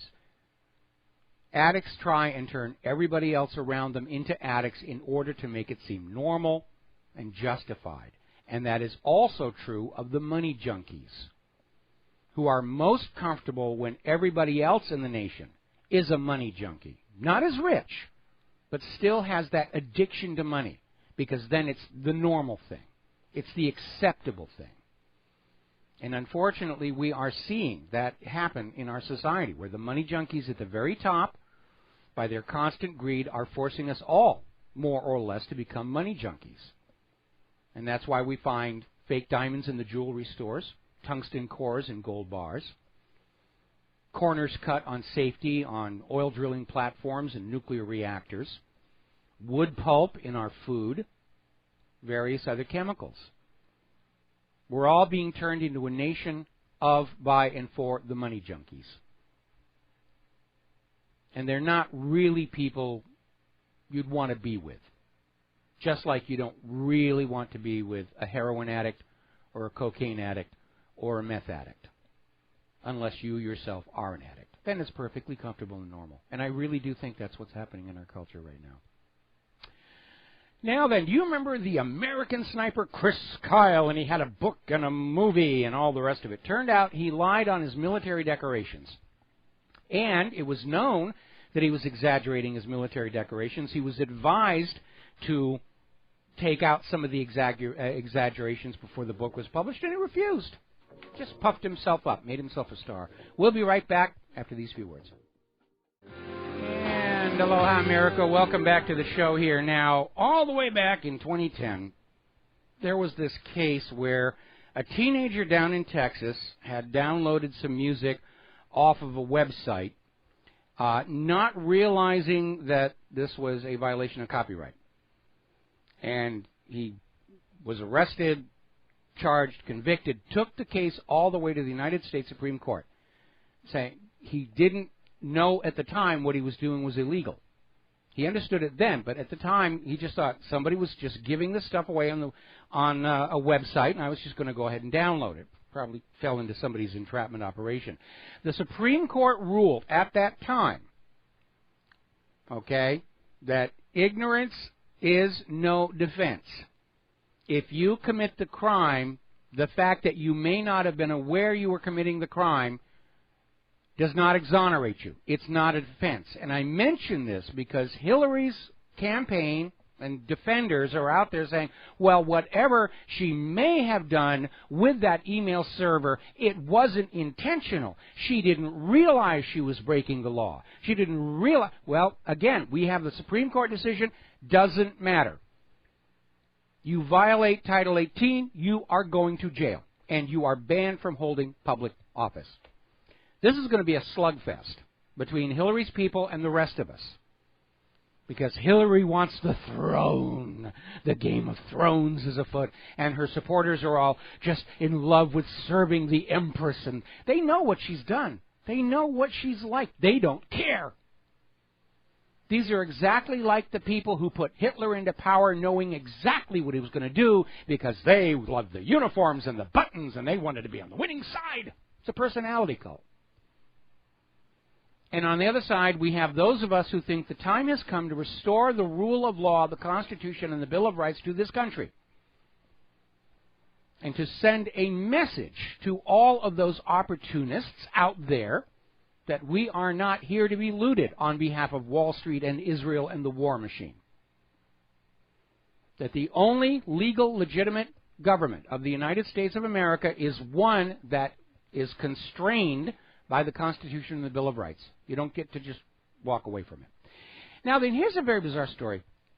There's a security researcher, Justin Schaefer, and it was basically working on finding weaknesses within a popular dental office software system, and had discovered that the software exposed patient data, that contrary to the company's claims, they were not encrypting the data. And the FBI showed up and arrested this guy because apparently under the latest version of the law, the Computer Fraud and Abuse Act, you can be arrested for accessing a computer and exceeding your authorization, which basically means the government can arrest every security researcher who finds a problem with any computer system. Now, that strikes me as a kind of bizarre thing to be doing unless the U.S. government wants all of our computers left to be open and vulnerable so the NSA can plunder our personal information, our business secrets, photos of our naked significant others, and plant malware and ransomware to further plunder the people with. It doesn't make sense that you're going to pass a law that punishes security researchers for finding security problems. But that's what they did. We got to take a break for top of the hour station identification, and the lovely Lady Claire will be in here when we come on back. Aloha, America. Welcome back to our show, hour number 3. The phone lines are open, 800-313-9443. And for those of you watching on BAM User TV, this gorgeous creature behind me is the lovely Lady Claire, who's huffing and puffing after the run up the stairs. That's what that rumbling in the microphone is, you know. Sorry. So, okay. All righty. What is the first thing that you want to talk about today? One of the things I want to talk about, Mike, is for our listeners and viewers to maybe start educating themselves by reading the foreign press in English. And it can be very astonishing, the absolute gulf between what we're getting in terms of propaganda here and what people are saying maybe on the other side of the planet. Well, I think we look at that, the revolt by the European countries against all these Russian sanctions. I think it should be pretty obvious at this point. The rest of the world is just sick and tired of this U.S. chest thumping against Russia. Yeah. And one of the things I caught in Sputnik, which is a very interesting outlet, the U.S.'s main objective in the Middle East is to regain hegemony, but not to fight terror. And this is according to Answer Coalition Coordinator Richard Becker.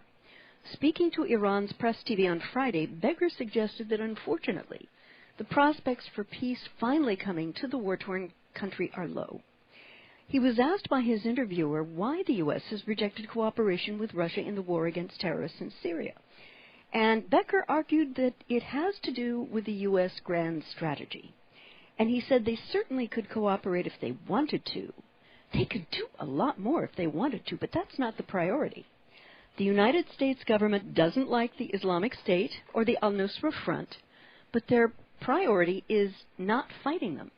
The priority is regime change in Syria, and by any means necessary. Mike, how would you feel about that? Including the supporting of al-Nusra and al-Qaeda. Yeah. I mean, it's hardly even a secret anymore that the U.S. encouraged the rise of al-Qaeda to help overthrow Afghanistan and then later Iraq and ISIS in Syria.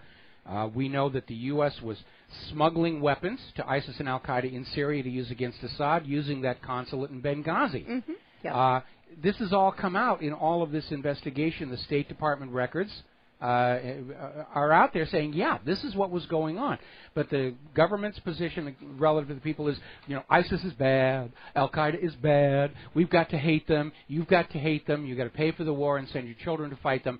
And at the same time, what they're starting to do now in Syria is they're sending military forces into the Kurdish regions, and they're going to start grabbing as much of Syria as they can away from Syria. Partition. In order to partition the new Kurdistan, which has been the goal all along. Yeah, and it's been very interesting with Press Secretary John Kirby. You almost have to feel sorry for these guys Because as you mentioned when you were talking about boots on the ground in Syria, President Obama assured America that forces are consistently behind enemy lines. And it was very interesting watching him stumble, denying President Obama had said no boots on the ground in Syria. And actually, President Obama has made that... He put them in running shoes. Okay. Something so like that. You know, they're in ballet slippers. Right, you know. right, yeah. And apparently President Obama has made that pledge to both the American people and the world that there would be no U.S. military boots on the ground no less than 16 times. And that's 16 Pinocchios. 16 Pinocchios, yeah. No matter how much they say that these troops do not have a combat mission, it's very obvious to me that they do. Very obvious to me that they do. Well, we went through this in Vietnam. You know, they're advisors, and yeah, they're shooting bullets and dropping bombs, but really they're doing it in an advisory capacity. Yes. And another piece, again, from Russia Today by Pepe Escobar. Will the U.S. egg it on? Russia is ready for war. Generally, he writes, war is good for business, but too big of a war could be disaster even for the most pushing it. There have been so many narratives about interventions in Syria and Ukraine, and they've not really accomplished anything. Except make the military-industrial complex very, very rich. Yeah. War is not good for business. No. War is good for the war business. Right, and everybody else suffers in it. Yeah. Especially if, as I am convinced is going to happen this time, we lose. Yeah. Yeah, it's going to be nasty. And foreign ministers from the 28 NATO member nations met in Brussels for a 2-day summit, while the mighty military power Montenegro was inducted as a new member. And anyone who wants to discover why this little piece of land was so important to NATO, check it on a map. See its proximity to Russia. And unfortunately, just because something like a war with Russia is probably the most pig-headedly, ham-fistedly stupid thing the U.S. and or NATO could do right now, is no guarantee that they won't do it, Mike. And we seem to be building up toward a precipice that is going to generate a fall. Yeah, it is, and unfortunately, we're dealing with people who have monstrous egos. They can never admit that they're wrong. You know, they could be whacking themselves in the head with a sledgehammer and say, this is our decided policy, and we are not backing off from it right now. Yeah. And again, they're out there with dreams of glory, and someday they'll make a statue built to me, and pigeons shall rejoice. And they don't. They absolutely have zero empathy for the real harm and suffering they are causing ordinary people. And again, look at what's going on in Europe, where all these nations have suffered so much financial harm from these Russian sanctions, and the U.S. just goes on saying, well, we don't care. It's a small price for them to pay for us to keep on thumping our chest at the Russians. Yeah. You know, and they are going to end up in a war, unfortunately. Yeah, it feels to me as though it's not a question of if but when. Yes. And I think that will be tied to how well Donald Trump does as we get toward the Republican convention in Cleveland.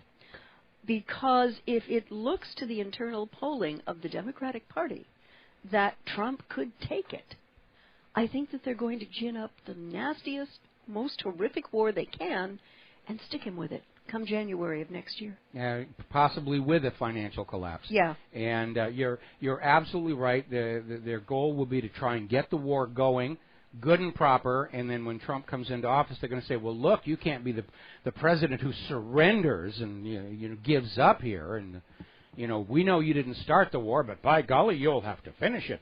And this has been done very many times. You can look back through the history of certain presidencies where a president will have a disaster happen, and you realize it wasn't caused by the president. It was caused by those who wanted to stick him with it. Yeah. The disastrous foiled rescue in the Iranian desert that tarnished Jimmy Carter, when the botched rescue, the October surprise deal. I mean, Jimmy Carter was a wonderful president, but he was very naive. He didn't really understand just how evil the people who are in Washington, D.C. can be. Trump is a lot like him, unfortunately, and that's a weakness, but of course Carter turned out to be a really good president, and he's done a lot of wonderful things since then. Yes.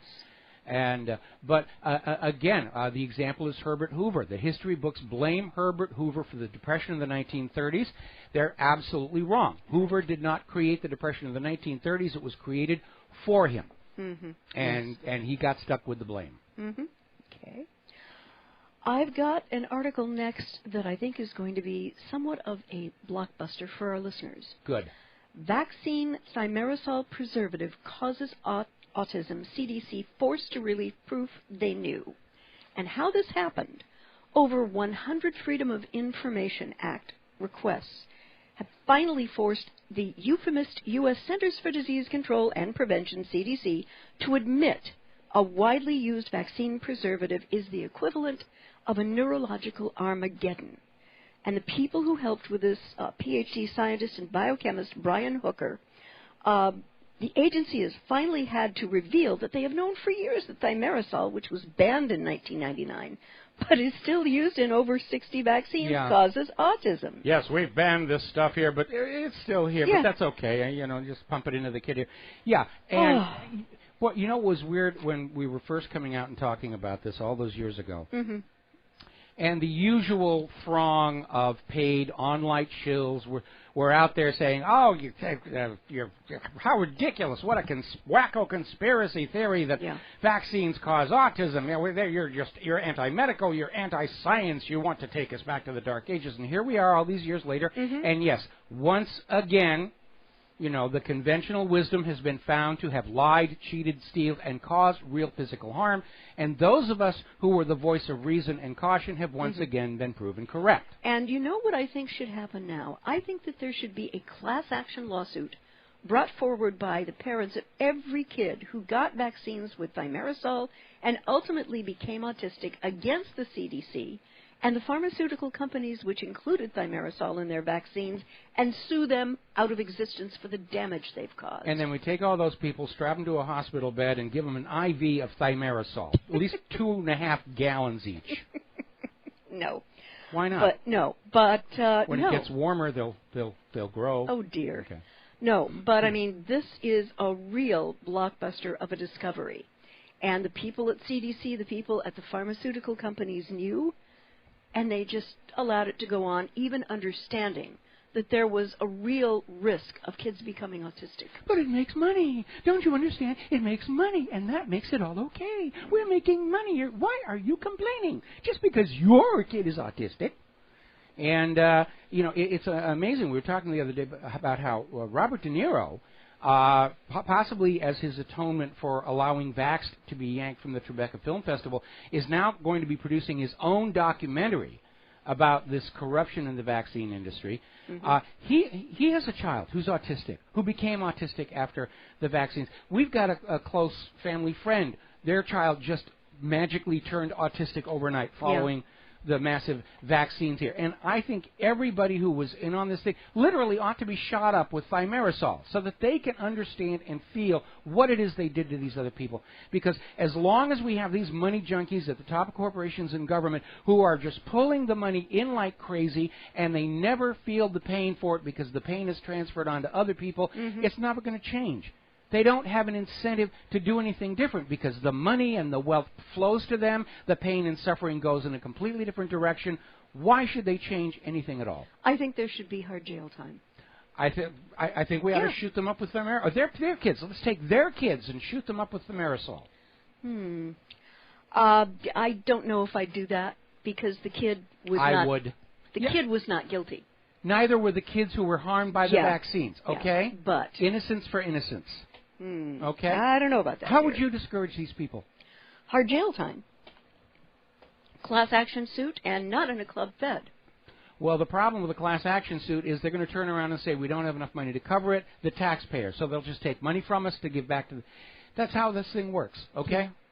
The system does not work. It protects these money junkies who are causing all this harm. It will never haul them into line because it's one big band of brothers. Congress and these various agencies and these corporations all working together against the general population. That is the classic definition of fascism. And that is where we are. Okay. And, Susan Sarandon said it perfectly about Hillary Clinton the other day. A vote for Hillary Clinton is a vote for the status quo. The status quo isn't working. No, it's not. And this revelation that the CDC has known all along, that thimerosal did cause autism, is a perfect example of it. Yeah, I agree. I would like to bop over now, if I may, to Central Asia. Bop away. Azerbaijan and their fight with Armenia over Nagorno-Karabakh. And the people who've been arming Azerbaijan, drum roll please, Israel. Yes, of course.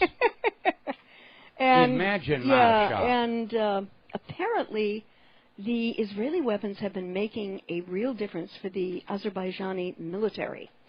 And they are, and it's very interesting because Turkey used to be a very good friend of Azerbaijan, and now it looks as though Israel is taking over that place. Yeah. So it's interesting to know whose weapons are being used to get that area riled up again. This could be very, very nasty.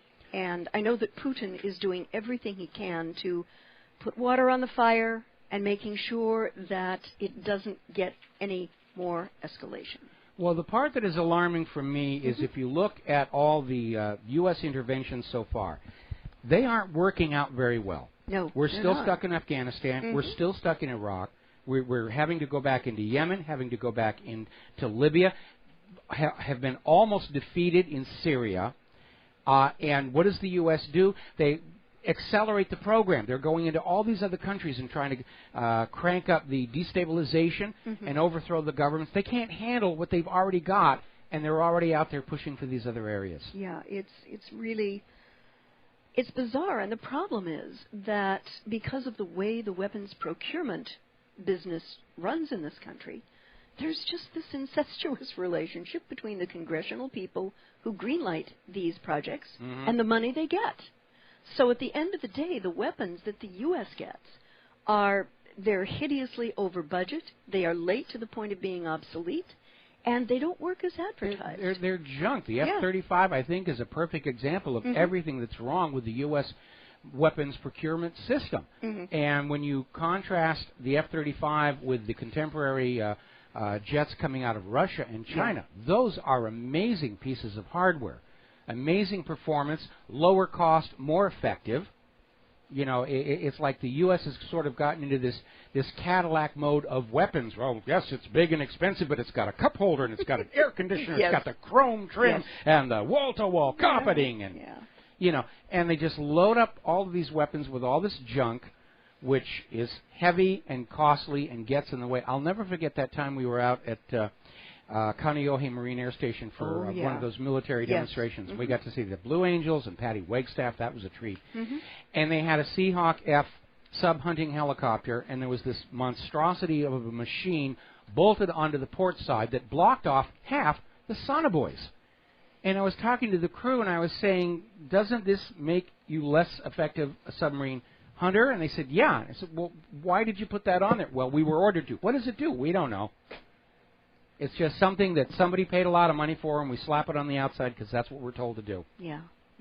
And that needs to change. Yes. I would also like to show a little light on an article that came out a couple of weeks ago, but it's just sort of surfacing now.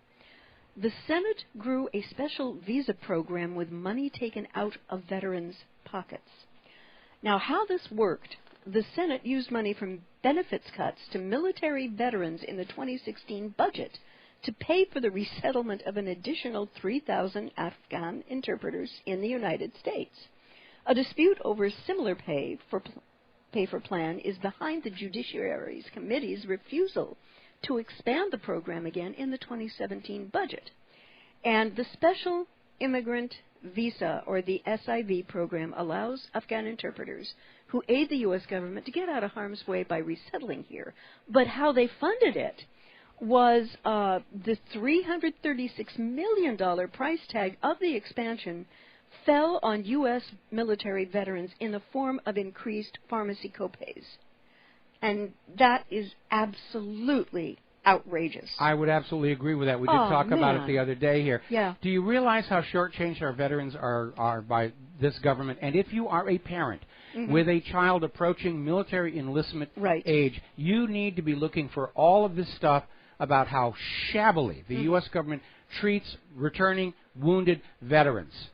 Just declaring them dead, cutting off benefits. Yeah. Really could care less about them. And you need these kids to understand, going to war is not a giant open-air Nintendo set. No. It's not glorious like you're going to see in all these war movies that we're going to be saturated with over the weekend here. It is a raw deal. And there's no reset button on death. No, there's no reset button. Yeah. You don't get to reboot your life. No, you don't. And as most of you know who've heard these programs and read the blog, I am just morally opposed to war as an answer to geopolitical disputes. I hate the concept. But that being said, our veterans deserve the best possible care. I want them to have exactly what Dick Cheney gets, because these men and women have earned it.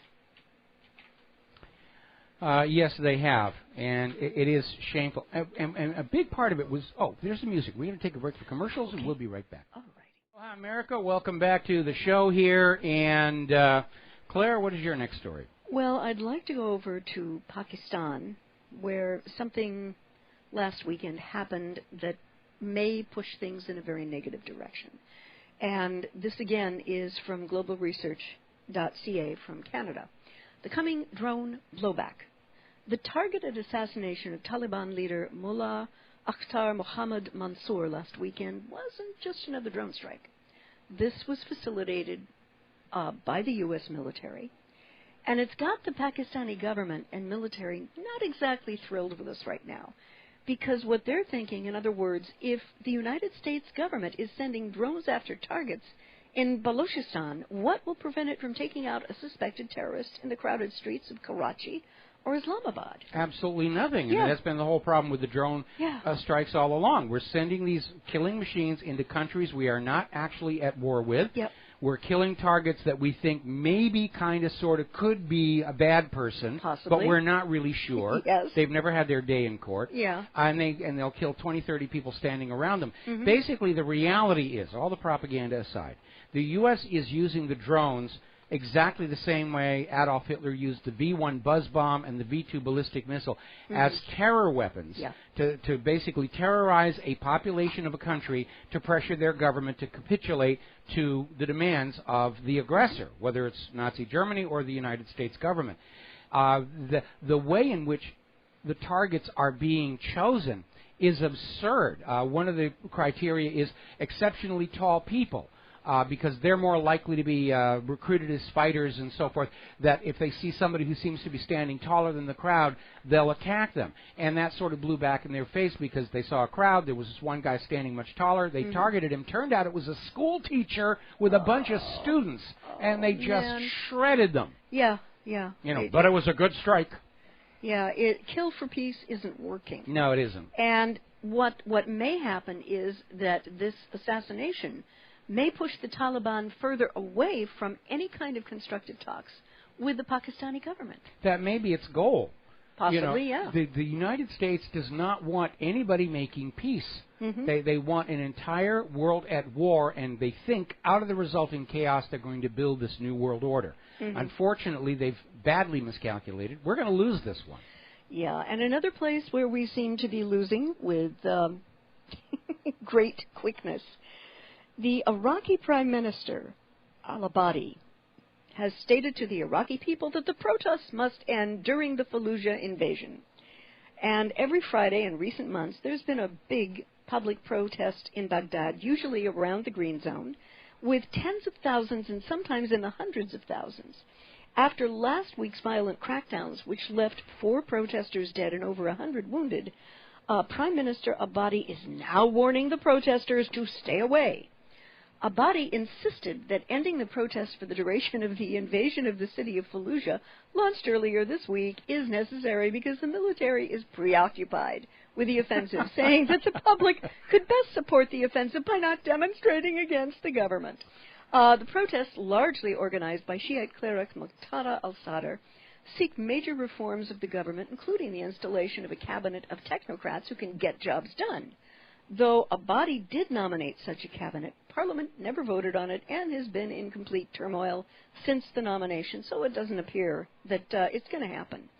And, Mike, what I think is going on is that the Iraqi government and the U.S. government are in the painful process of denial over losing power in Iraq to Muqtada al-Sadr and his followers. That's exactly what's going on. I mean, the people of Iraq do not like their U.S. puppet government, no more than the people of Iran did, no more than the people of Afghanistan do, Yemen, Libya, on and on and on. Yeah. This old model from the end of World War II of covertly overthrowing a government and putting in a U.S.-friendly U.S. puppet regime, it may have worked right up through the 1970s, but starting with 1979 and the Iranian people kicking out their U.S. puppet ruler, the Shah, it's all come apart because everybody in all these countries now understand that what's been going on in the streets of their cities, in their front of their homes, has nothing to do with the will of their own people. No. It's all imposed from outside. We've got to take another break for commercials, and we'll be right back.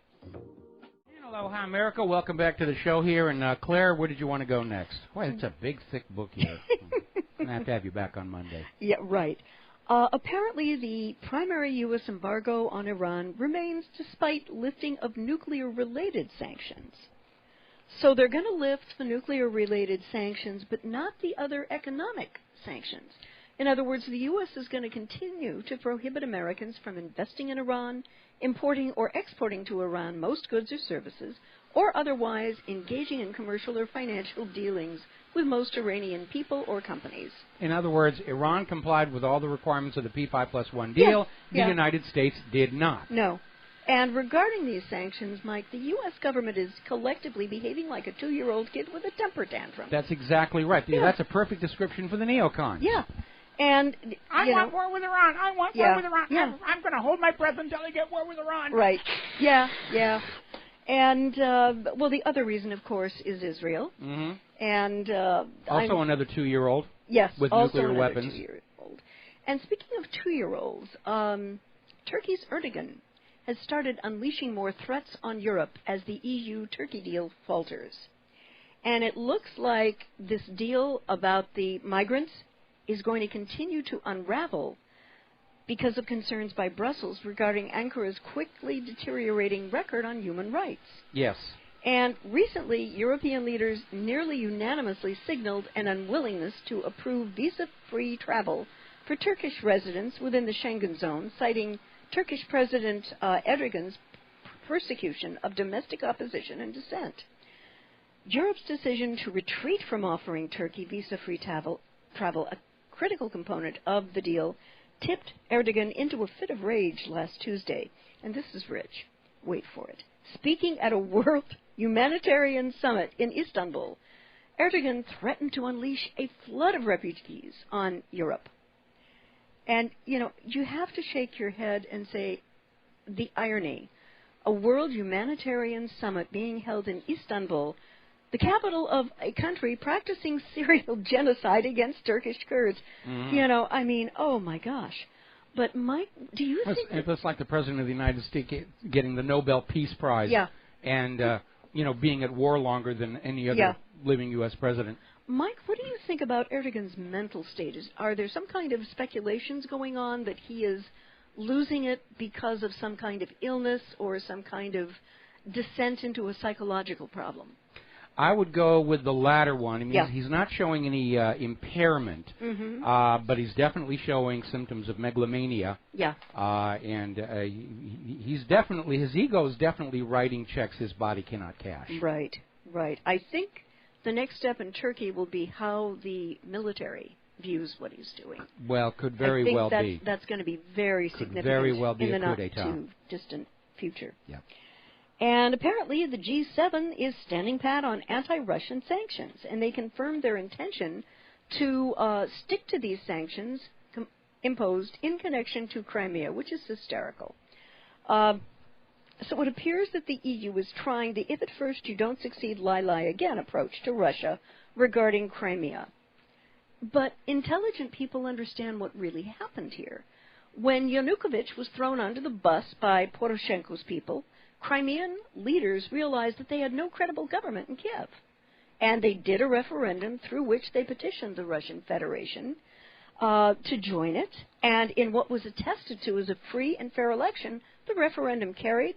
Russia then invited them to become a part of the Russian Federation, which they did. There were actually two referendums. The first one was for secession from Kiev. Okay. The second one was to join the Russian Federation. And again, it has to be remembered, under the United Nations Universal Declaration of Human Rights, self-determination is a recognized right of all people. Oh, it's the key. United States, as a member of the United Nations, is presumed to have gone along with that idea that the people of Crimea have a right to decide their own government. Of course, that's not the way they're acting. No, it's not. And anyone in the EU with a smattering of familiarity with Russian history understands that Crimea was a part of Russia until it was annexed by Ukraine in the 50s by the USSR's Khrushchev, himself an ethnic Ukrainian. Yes. And Russia has done nothing wrong here, and to describe the process of Crimea's referendum as an annexation is one big, fat, hairy lie. Yes, it is. You know, the EU members know this, but they stick with it. Now, here's one thing I wanted to ask you, Mike. Looking at potentially the Brexit, Frexit, and Grexit. And the Drexit. Yeah. If they're not trading with Russia, what about trading within Europe? Because it looks to me like things might get very dicey for these countries if they're not trading with Europe. I mean, well, see, here's the problem. Okay, when they're trading with Russia, then, you know, if they're taking their manufactured goods and agricultural produce and trading them to Russia, then new wealth is coming on in to support the economy. If they're just passing the goods and services back among themselves inside the European Union, no new wealth is coming in. Right. The economic activity, in fact, accelerates the transfer of wealth from the people to the government. Yeah. In any event, the people of Europe are absolutely opposed to these sanctions.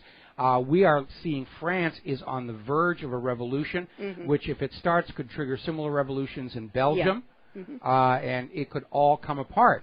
And it could be global. I mean, this push to create a climate for a global government has created an environment in which it's entirely possible we could have a global revolution where every person in every single country enslaved to a private central bank stands up at the exact same time and brings these private central banks down and their enablers in the government, and we say, okay, time for a hard reset across the globe. Lots and lots of little tiny countries, no empires, no private central banks, and we move forward from there.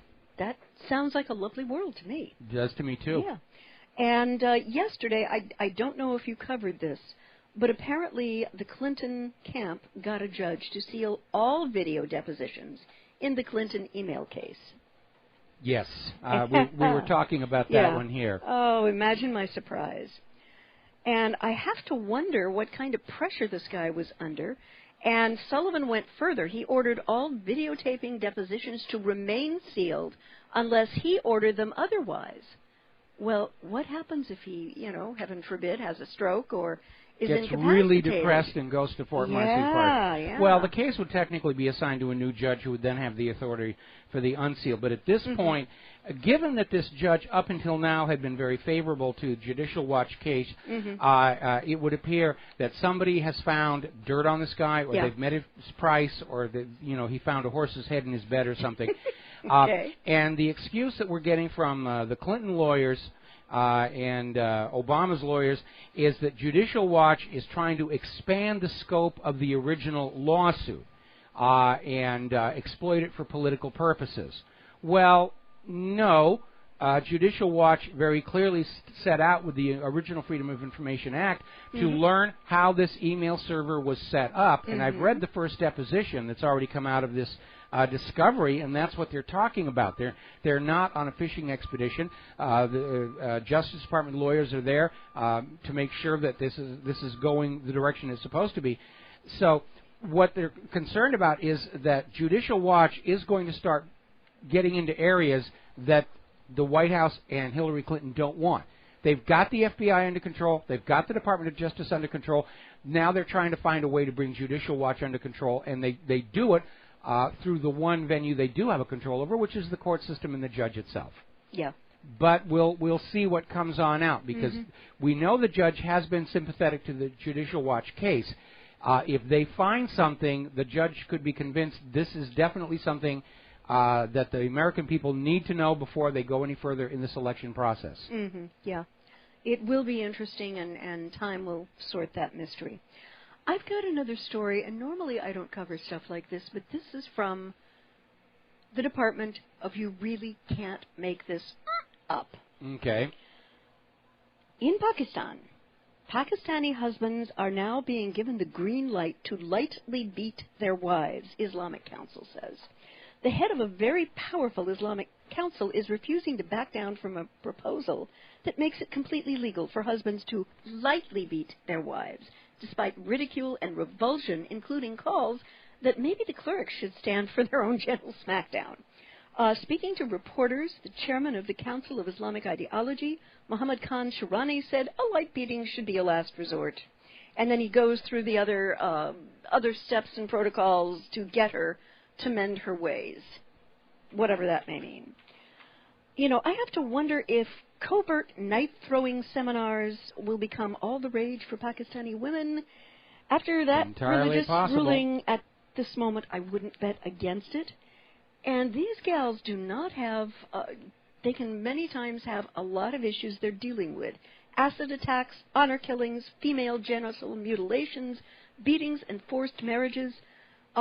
You know, women in this part of the world do not have an easy time of it at all. And for this council to throw, I think, injury to insult, you know, it's pretty awful. Yes, it is. It's pretty awful.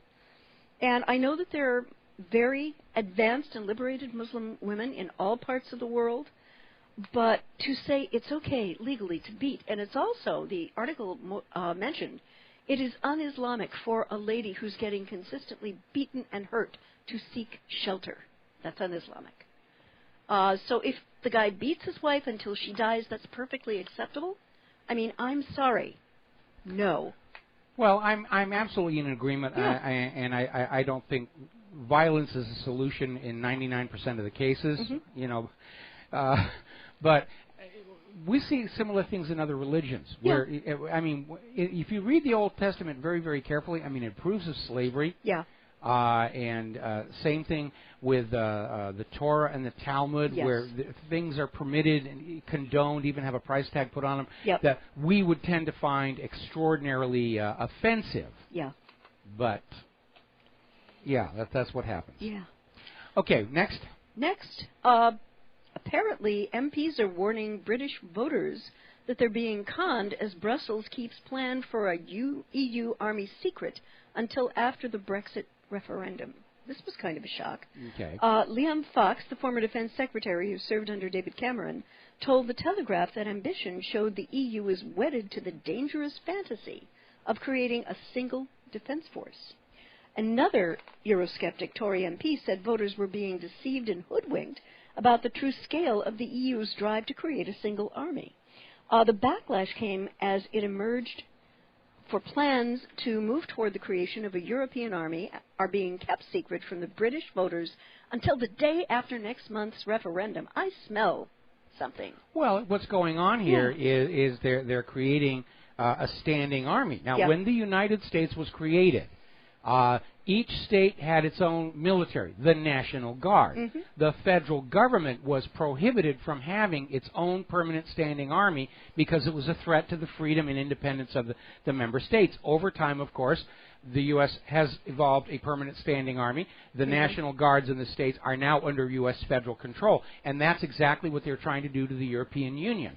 They're going to start de-emphasizing the member states of the European Union military and transfer all the resources to an army that is totally under the control of Brussels and will be on the side of Brussels in the coming turmoil. So what does that mean relative to NATO?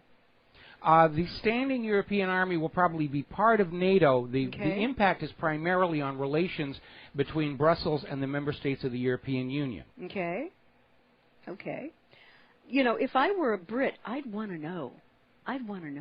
Well, I mean, everything the British people need to know is not going to be told to them until after this Brexit vote. When you look at some of the insane propaganda that is coming out, I love that one that came out the other day. Some financial expert in Britain said a Brexit will drive interest rates either up or down, which, thank goodness for that clarification. Yes, definitely. I was really concerned about that. Yeah, definitely. Yeah. I'd like to also bop over to Tampa, Florida. Bop away. There were special operations troops practicing assaulting downtown Tampa, and all to thunderous applause. It happened last Wednesday. Special ops troops from more than a dozen countries jumped out of helicopters, rappelled from buildings, and expended hundreds of rounds of ammunition as they attempted to allegedly rescue the mayor of this Florida city. The operation was an exercise, but it was also a public spectacle for a force that has been trying to remain desperately in the shadows, despite being at the forefront of America's wars. Aside from U.S. Special Ops forces, including Navy SEALs, Marine Raiders, and Army Green Berets, countries such as Ireland and Jordan also participated in the exercise. Many of the participants covered their face, and only a select few were allowed to speak to the media afterward. Well, war, as the Prussian General von Clausewitz used to say, is diplomacy carried on by other means. And unfortunately, U.S. foreign policy has been murderously transformed in the 21st century into an era of regime change and the illegal and immoral acquisition of foreign resources to which the U.S. and multinational corporations have absolutely no moral right. And Mike, looking at where we are right now, we're no longer a nation of laws, but decrees and executive orders, courtesy of the alleged divine right of the president, who can order extrajudicial assassinations just as easily as one might order a piece of pie at a restaurant. And decades ago, Rap Brown made the observation that violence is American as cherry pie. Mm-hmm. Unfortunately, when it comes to U.S. governmental misappropriation of military power, he was absolutely correct. And I am hoping that there will be a peaceful reckoning here and a collective moral and spiritual awakening of the American people before it's way too late. And, you know, my response to this is, how dare this government be doing this kind of thing while our veterans sleep homeless in our streets, our infrastructure crumbles, and jobs keep leaving the country? It does seem rather insane here, and I'm sorry I'm not paying quite so much attention to you. I'm reading this deposition, the first of the 7 from Judicial Watch, and I'm beginning to understand why all of a sudden the Obama and Clinton lawyers are trying to find some way to shut this down. Mm-hmm. It has apparently transpired Hillary Clinton, at least on the email system she had at the State Department, which she didn't use, did not even have a password on it. Oh, my gosh. Yeah, and I'm just putting up an article that just came on out about that. And now I can understand why they're trying to shut this down, because there's going to be a lot of stuff coming out of these depositions that is just going to make Hillary look dumb. Yeah, dumb. I can see that. Okay. But getting back, it appears that we, the people, are no longer represented at all by our alleged state and federal representatives. This has become a government of the corporation, for the corporations, and by the corporations. Except for giving the appearance of participating in a democratic republic by that very kabuki-like process of voting for 2 individuals who have been vetted by the major corporations, who have been assured that they will get everything they want from these candidates, we're irrelevant at this point. Yeah, we are. It's theater. Yeah. Basically, the whole reason to have elections is to maintain the lie that we still have some say over the running of our country, and it is, in fact, a lie. Yeah. And we need to change that. We need to take back our nation. We need to have honest, verifiable, accurate elections. We got to take a break for commercials. Back with the last segment of our program after this. Aloha, America. Welcome back to our show. Last segment of the program today before we head off into this Memorial Day weekend. Before we hand the microphone back to Claire, just got an email I feel I need to read to you. As a Muslim and longtime fan of yours, I just wanted to say that the Prophet Muhammad never beat his wife. It is forbidden to beat your wife in Islam. Good. The Prophet Muhammad said, the best of you are those good to their wives. That story Claire read about Pakistan is probably a cultural thing. If Islam taught wife beating, I wouldn't be Muslim. Well, God bless him for that clarification. Well, good. Yes, yeah. Good. Yeah. Yeah, I think it's probably more of a cultural thing, but it probably is. I mean, there was a law in the United States that you could beat your wife with a leather strap as long as it was no more thick than your thumb. That's where that phrase, the rule of thumb, comes from. Yeah, yeah. For our last segment, Alan Greenspan has noticed that Venezuela declares martial law, and in a very terrifying interview, he says that the U.S. is up next. He's probably right. And Greenspan warned that the U.S. has a global problem of a shortage of productivity growth, which is leading it into an impending disaster. Which is a polite, roundabout way of saying we don't know how to manufacture anything anymore, and nobody wants to buy our GMO agriculture. And it's very alarming as we look at the escalating violence in Venezuela, all over Europe, coming here to the United States. We begin to understand the cultural obsession with zombies. Okay, what it is the military have literally been training for the zombie apocalypse, and that all makes sense when you understand that all armies have to dehumanize and demonize their enemy to operate. World War II, it was the Krauts in Germany, the Japs or the Slants in Japan. In the Middle East today, it's the Hajis or the rest of it. And so zombie is American military code for very angry, hungry American trying to find a meal. And then all of it makes sense. What was that quote about we're 9 meals away from anarchy? Anarchy. Yes. And so those of you who listen to the program, if you haven't, you know what you need to do now. Quickly.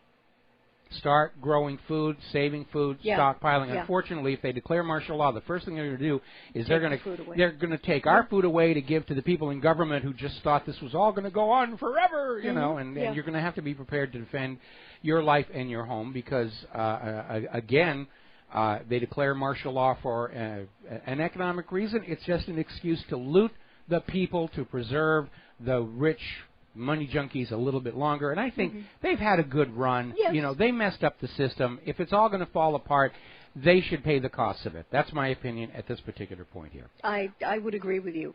And he also says that the population is aging without a whole number of children being born. But he's got to realize that rational people don't want to bring kids into this world, and many women are delaying pregnancies because they want to have some hope of adequately and decently taking care of them. That's part of it, but the other part of it, maybe that epicyte gene did get out there because there's been a sharp decline in births among the Hispanic population, which has the largest per capita consumer of corn products. If that epicyte gene got out, the party is over. There's the music. It's Friday, heading into a holiday weekend. Have a good weekend. Please be safe. Drive carefully. Have a good time. Do remember what Memorial Day is really all about.